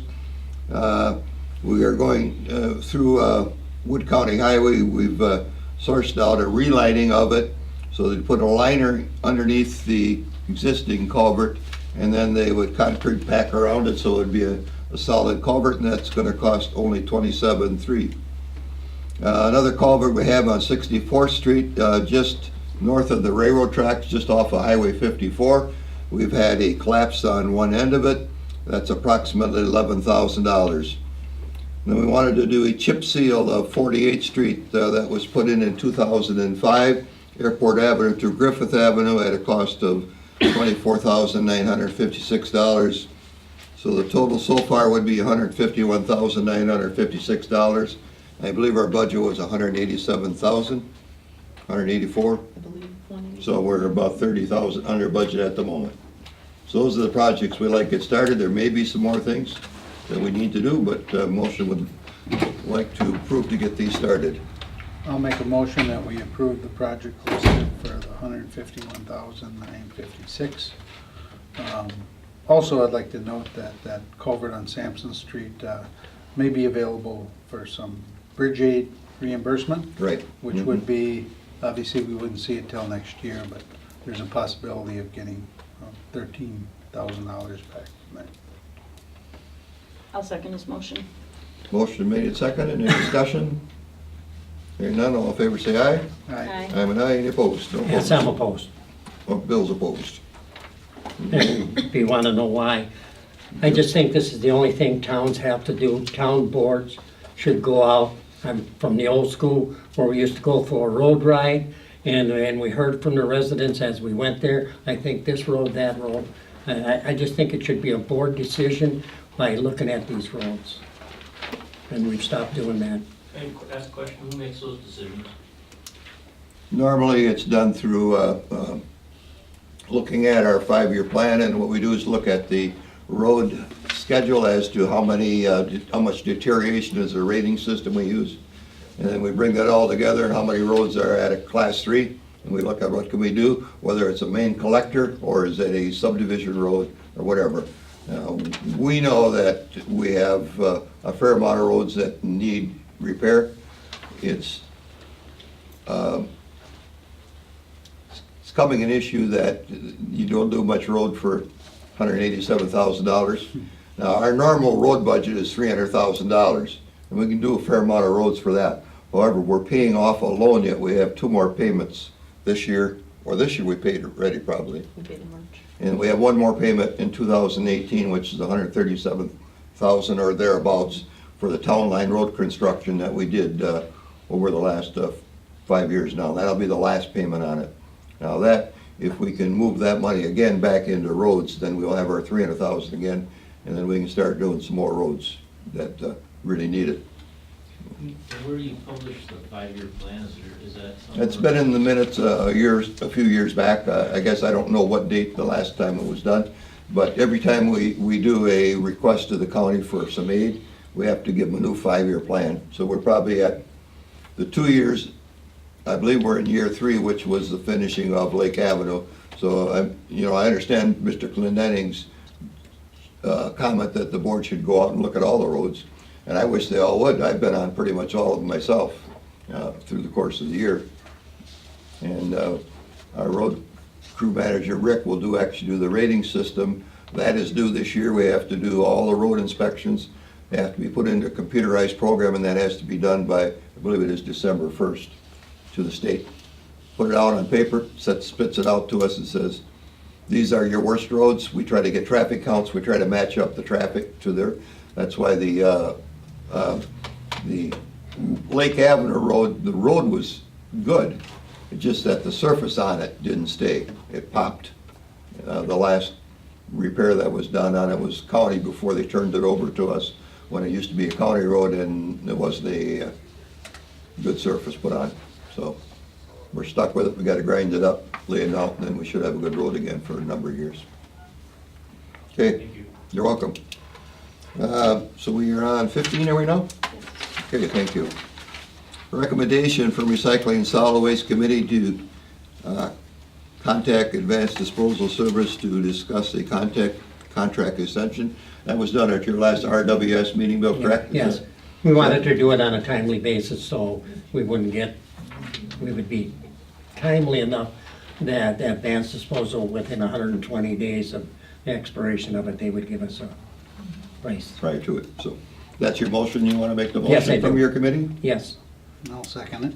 Motion by Bill, seconded by Dan to start the talks with Advanced Disposal Service about a contract extension. Any discussion? Hearing none, all in favor say aye. Aye. I mean, any opposed? No opposed. We did 16, so we're on 17.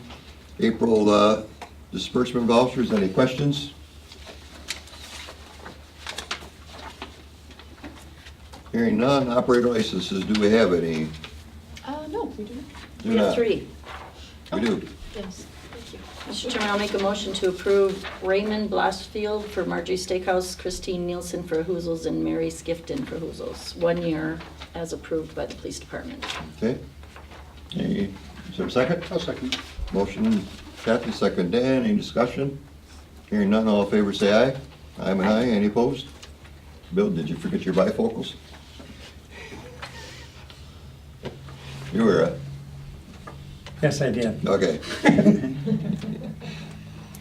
All right, move to public reports from committee. I'll start off with the Public Works Committee, and I'll discuss the conversation that you folks brought to the boards earlier.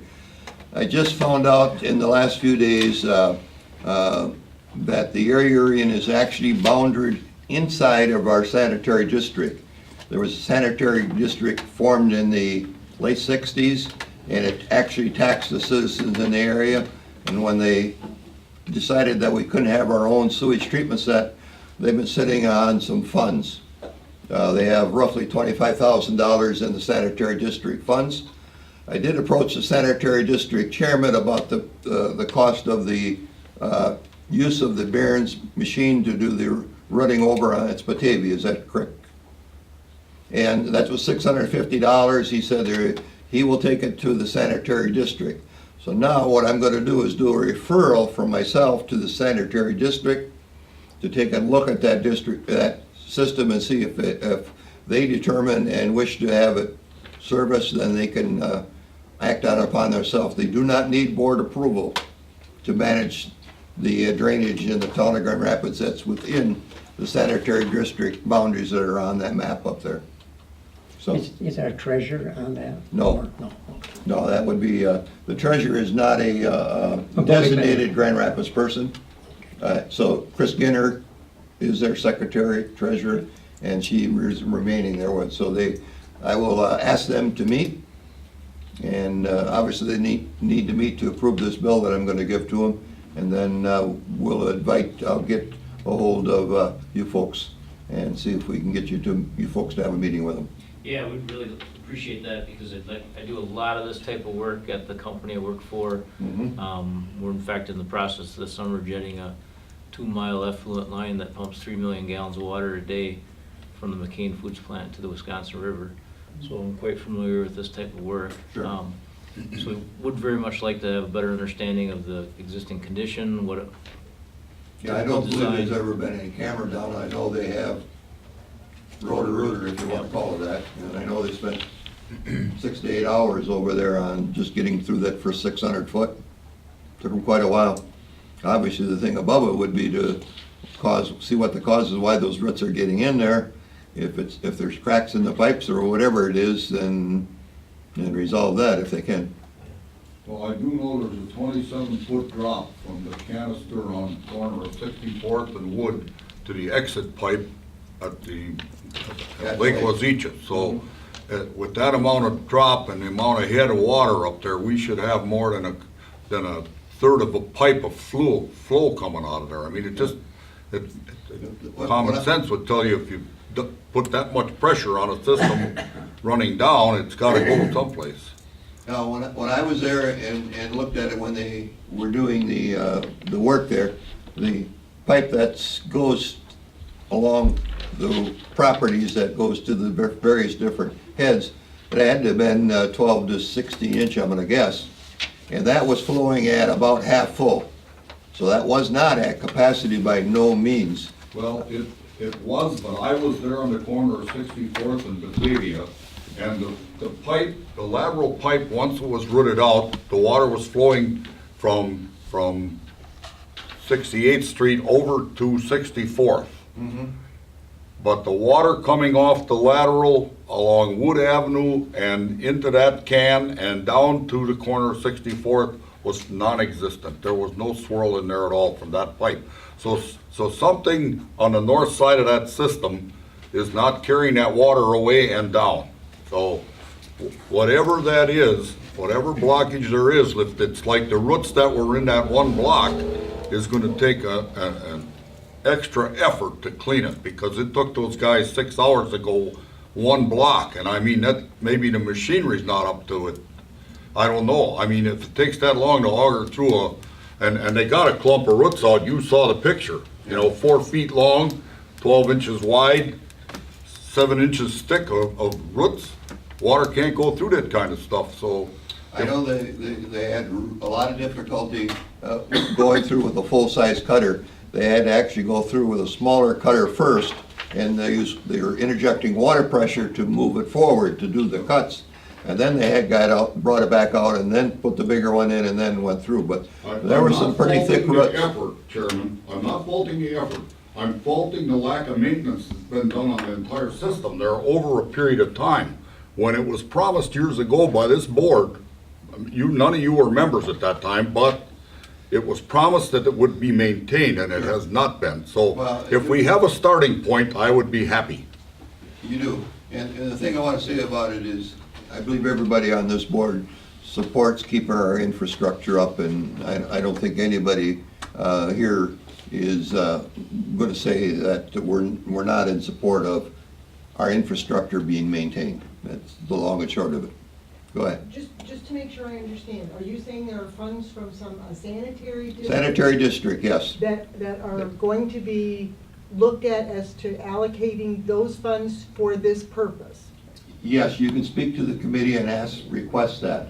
They have, What committee? it's a sanitary district of the town of Grand Rapids. Who's the chairman? Gilbert Layton. And we can get his phone number where? You'll get it from the town. You give anybody a call. I don't have the number right offhand, but Gil Layton is the chairman. There is Greg Stoutenpole is a member, and Ron Bone is the third member, and then the treasurer is Chris Ginter. They have funds that was taxed to the citizens of Grand Rapids in that district when it was looking like we were going to have our own sewage treatment facility, of which the state said no, and said that Wisconsin Rapids, you have to serve them. Wisconsin Rapids said, great, we'll do that, but they got annexed first. And that's the attitude that we've been fighting for years, so I think everybody knows that story. And that committee meets how often? They have met very irregularly, likely once a year, because they really haven't had anything that they needed to meet for. Okay, so if we make a request of them, then we're looking at a time frame of maybe Week, a two, week or so? yeah, they should be able to get together. Okay, great. Okay. Thank you. Is there any other questions on Public Works? I know we're doing a lot of pothole repair. Seems like we like anybody else, seem to get that every spring once we get the weather breaking up. Ernie, I just have one comment. Sure. As being on the Public Works Committee, I guess I took it upon myself to take a drive on these roads and check them out. So it wasn't something blind that we just sat at a table and looked at. I didn't need a meeting or anything, we just took a drive and looked at them. Yeah, well, anyway, the Lake Avenue was last year's project. We were going to do both of it, but we found if we did the whole project, then we had to go to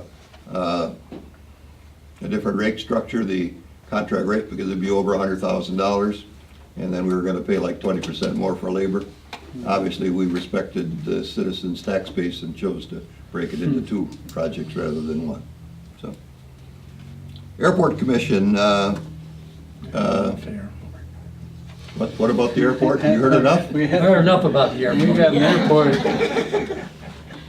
I can tell you that besides the funds that we're seeking from the state of Wisconsin, we have projects going on the next 2 years. Right now, we're in the final stages of the design for a stormwater plan that we need to do this summer. We will be dumping water into the 1 Mile Creek so that when we build the airport up with more blacktop for the parking primarily, the water has a place to go. That has to go in first. A secondary project this year is a short runway taxiway correction of the angle so that the runway will meet the taxiway will meet our main runway straight on rather than on an angle, so that pilots coming in or out have a better view of traffic on the airport, because there is no air traffic control. That's happening this year yet, those two projects. We will have approximately 10 days during that period of time, a day here, a day there, or 2 days here, 2 days there, where the airport will have to be shut down completely for traffic. Now that's really hurting our feelings that we're going to have to shut down the airport for traffic, but these are the only way to get these projects done safely, so they're going to have to be done. Next year's project is a rebuild of the east-west runway. That was been scheduled for the last 5 years. That's coming to fruition for this year. That runway is 50 foot wide, and it's going to be rebuilt to 60 foot wide to better serve the traffic. And that runway, we've had to address trees that are on both sides of that runway approach, because you need a glide angle, and some of the trees over the years have grown higher, and so they're needing to be cut. On the east side, we got about 70 trees that are in private property that we're in the process of cutting now. On the west side of it is Bullseye Country Club. Primarily, a lot of it is not in their golfing area, but there are a number of trees that are right on the lines of some of their holes, which they are a little concerned on having to lose, but they understand that the airport has the authority to have these trees cut. So we're in in final negotiation with them as to how the property will be restored after whatever. We do have some possible help from the forestry division, teaching forestry division from Mid-State Technical College, probably doing some assistance for us. But in the next week or so, Jeremy didn't mail it or mention it, but our airport fueling truck will arrive. We bought a used truck from the Mosinee Airport, CWA, which will hold 3,000 gallons of Jet A fuel, which will make it a lot easier for us to fuel jets as they come in, where we can go to them versus them trying to start their plane up and taxi way up to our fueling system and then fuel them there. So we'll be fueling from an actual fueling truck. That should be coming, and then we hope to hear from the state and feds for some additional funds. So we'll see how that goes. That's Are there right. any crops going to be planted this year? Yes, we believe there will be some soft crops yet this year. We were told that there'll be soybean planting very soon. We have not seen them on property yet, and obviously we're going to restrict them from the areas where we're going to be doing work, so you won't have as much crop as you wanted, but that's the way life is. Anything else on recycling and solid waste, Bill? Yes, the Choose to Reuse is going to be May 20th, Saturday, from 8 till 2 p.m. on Saturday, and looks like we're going to have a big turnout, and you're the one that's going to order a dumpster? I have ordered it. Okay. I've ordered it. It's scheduled to be delivered, and Do we need a motion to approve? no, I think we did that already. We did already? Yep, that was several months ago. Okay. Anything else on No, that, Bill? that'll be it. Public buildings, Dan? Yeah, a couple things. First, the furnace and AC all the new ones are installed, and from my discussions with Comfort Air, everything went well, and we should be in good shape going forward. The generators are also complete, and everything looks like it is good to go. The only unexpected item we had to do was the tornado siren. Oh, yeah. That's replaced. That one has a range of 4.5 miles, so you probably will hear it when it goes. But Yeah. So that got done this month. Mhm. I guess the other thing that I've been getting a lot of phone calls with, and I'd like a little time on this, is I'm gonna go back and read the number 18 from the April 11th minutes, okay, discussion. And it was discussion harvesting of mature trees at, is it Knoll? Knoll Park. Knoll Park. And here's what it says. Chairman Nystrom explained that Knoll Park is an undeveloped parcel of land that was deeded to the town when the Westland subdivision was built, and recommended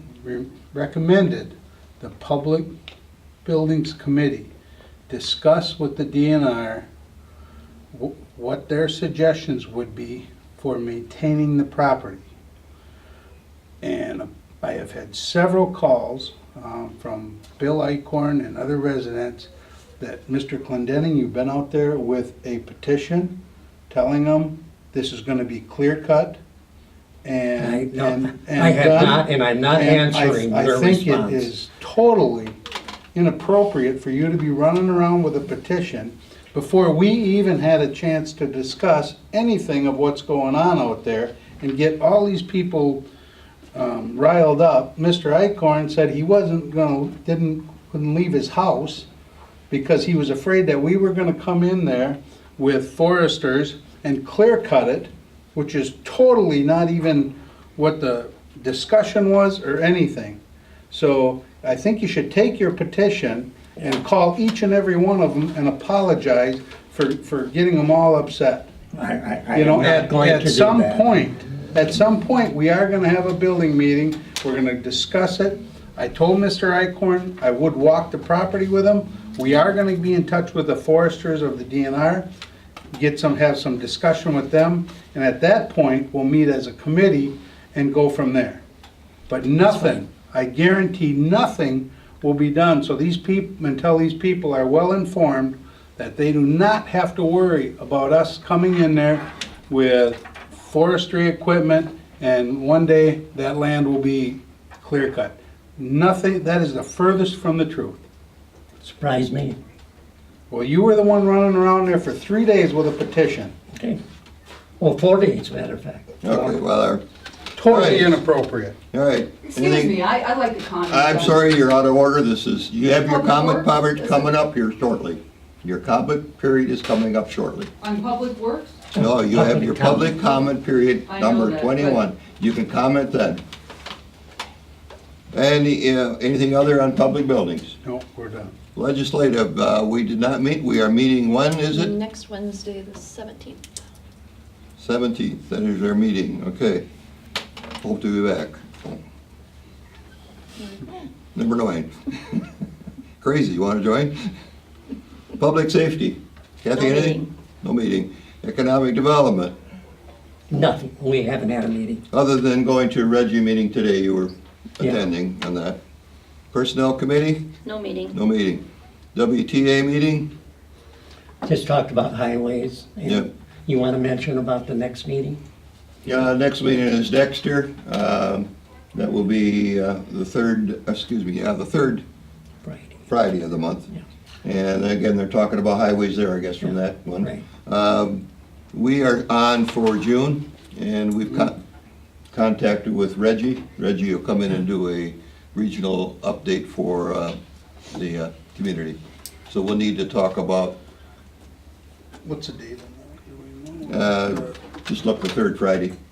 It's the 20th, I believe. No, that's No, Tuesday. 16th, right? What is it? Tuesday's the 20th, so It would be, the third Friday is 16th. 16th, June 16th. Okay? At the fire station? That's The where fire we usually station, have yeah. it, right? It's the biggest place we got, isn't it? Small town community, big community, Yeah, small Canal buildings. Park. Yeah, You know, go up to Canal Park, is that where you wanna go? yeah, we'll have. Report from individual board members. Bill, you got anything else? No, I don't. Dan? I'm good. Kathy? At the risk of, I don't want to cause any hardship here either, but I did have a note, I did want to bring up that I also was contacted by Mr. Icorn, and I'm just disappointed that he had an understanding of what was going to happen when it wasn't that at all. And what Dan shared, I don't need to reiterate it. I just wish that we as board members, as a whole, doesn't matter who, would take it upon ourselves to not go out to send information that is inaccurate, which, and this happened before with the snowmobile trail. We just need to be accurate with our information, and if the fact is that it's sitting, waiting to go through public buildings, then we wait and we provide comment or advocate, support. I have no problem with supporting in neighborhoods in what they want or desire, but not until we've had the chance to have a conversation around it, so. Thank you.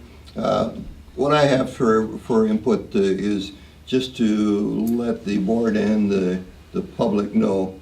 The Mariani plant on Washington Street is in the process of being doubled in size.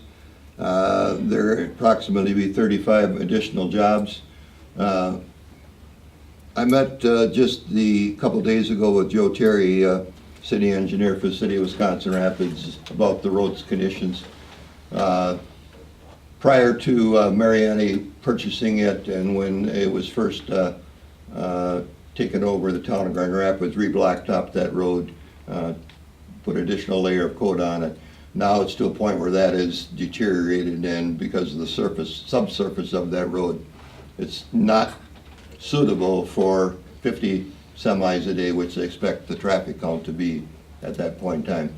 I indicated to Joe that my conversation would be him, is that I think that the source of the road rebuild needs to come from a source other than the town of Grand Rapids, as the town of Grand Rapids gets no tax revenue from the Mariani property, so it's in the city of Wisconsin Rapids property, although the roads surround it, 48th Street, Washington, 64th Street, are all in the town of Grand Rapids. So they're looking for a source for it. So we hope that, we want to support the jobs that are there, but I'm really not looking forward to having to put Grand Rapids tax base money into it. So we hope that there's some funding sources from it there. The other thing that is possibly coming up, business part of the town of Grand Rapids over there on 54, there's a 36th Street Road which comes from Highway 54 down to Wallace Avenue, and then it turns on Wallace to go all the way to 32nd Street. That road's in really sad shape. I'm going to talk to the city and the village of Erin and ask them if they're interested in searching for trip funds for that. And that would be a 50-50 project then if we receive state funding. So I have not put that on the agenda yet, but that's just in talking stages. That's where I'm at right now with trying to address some of the town issues. And Lisa, you have anything for us? Amy, you have nothing else, I assume? Good girl. Made it through, which is fine. Item 21, public comment. People wishing to speak to the board. Again, limited to 2 minutes each, approximately no more than 16 minutes. Go ahead, Shirley, if you wish to make your comment. I think this board, you know, it's good to see somebody on the board that's got the nerve to get out there, and if there's something that affects the public, that they need to hear about. Not at a meeting that could have happened, that discussion, the board could have made any kind of a decision there, and could have come in, and the trees or whatever could have been cut, and nobody would have been the wiser in that area. So to have a supervisor get out there and inform those people, I think is the right thing to do. And to have the other board members chastise a supervisor for only doing that person's job, I think is disgusting. Thank you for your comment. Anybody else wish to speak? Go ahead, Mr. Head. Arnie, I appreciate your foresight on that Mariani issue. I see that Patty's bump has been ameliorated there. Yeah, we took care of that too. Do we have you talked about potholes and road repairs, and I've called in a few potholes now and then, but do we have a process for doing that? Call the town hall, tell us where they are, and the crew will get the message. Okay. And Bill, on your note here, on this thing here, I don't see anything about furniture and carpet on there, and I know, you know, you had some issues with some couches especially, and carpet. Can you? If you think you should throw it in the dump, throw it in the dump. But if you think it's good enough, somebody else wants it, bring it. Okay. That's what that says. Too good to throw in the dump. That's what I meant to my wife. Okay. Hey, no. Oh, now that's not appropriate at a public meeting. You sometimes wonder why people get upset. Yeah, All right. Anybody else public comment? Hearing none. I only want to reiterate about that lateral. My subdivision. If I gotta pump water out of my basement with 7 hoses like the last time, I'll be over there to talk to you. you should have brought that petition about water in my subdivision. Everybody would have signed that thing. I will be there to make sure the job gets done. And Keith, I do have an extra pump that is available. I appreciate that. Question selling that one. I have offered that to Mrs. Kathy, firefighter, Wallach. Kathy Wallach out there said she was running with 2 pumps. I said, Kathy, if you got any problem, tell Matt to call me. I'm sitting high and dry above Lake Wazeecha. I apologize for living there if that's, but that happened to be my luck. And if anybody needs an extra pump, I got a portable one that you just drop down, let her go.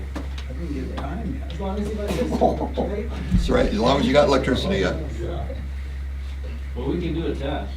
You just bring the fire truck out with the pumper and stick it down the hole on 64th and Wood. And I bet if you pumped for a day, all of our basements would go dry. And that'd be a good test. Yeah. It would be. Establish next agenda. Anything for the agenda? Hearing none, motion to adjourn is in order. Jason? I make a motion to adjourn. Kathy, second. Mr. Chairman? All in favor, say aye. Aye. Whoop. Oh, sorry, back up. Great. I also live on that subdivision and noticed the water's out, and I saw the side laterals coming in the water volume is down, but the main lateral leading from there there's something going on, the main lateral going down. Yeah, I But- can't say that I looked at all of them, but the ones I did see, the pipe going down was not totally full. Correct. Now, I can tell you the water table is really high. Keith Lippy could tell you how high the Lions Pond is from normal levels, probably 5, 6 foot height. Maybe more. More than that? Maybe more. Higher than we've ever seen it. Mhm. So the water table period around the area is pretty high. We did measure the velocity of the water coming under 48th Street on one of those tubes just over the way down on the farm. And we put a bobber in and counted the seconds that it took for it to get through there. So it was flowing at 2 foot a second of water was moving. Now, how much water is in that tube in 2 foot is probably several hundred gallons a second or a minute are going through there. There's a lot of water moving, but there's a lot more to move. I don't know if I heard there's a point midway down where there's like a rise. I don't know. I don't know either. I don't know if the sanitary district has the plans for that, but that would be a good question for them. Yeah, just looking at the amount of water that's in the pipe upstream, should be a lot more velocity coming out. But I am happy to hear that we're moving in the right direction to correct it. Motion adjourned? But that's Second. been made and seconded already. All in favor? We'll double. All in favor, say aye. Aye. We adjourn.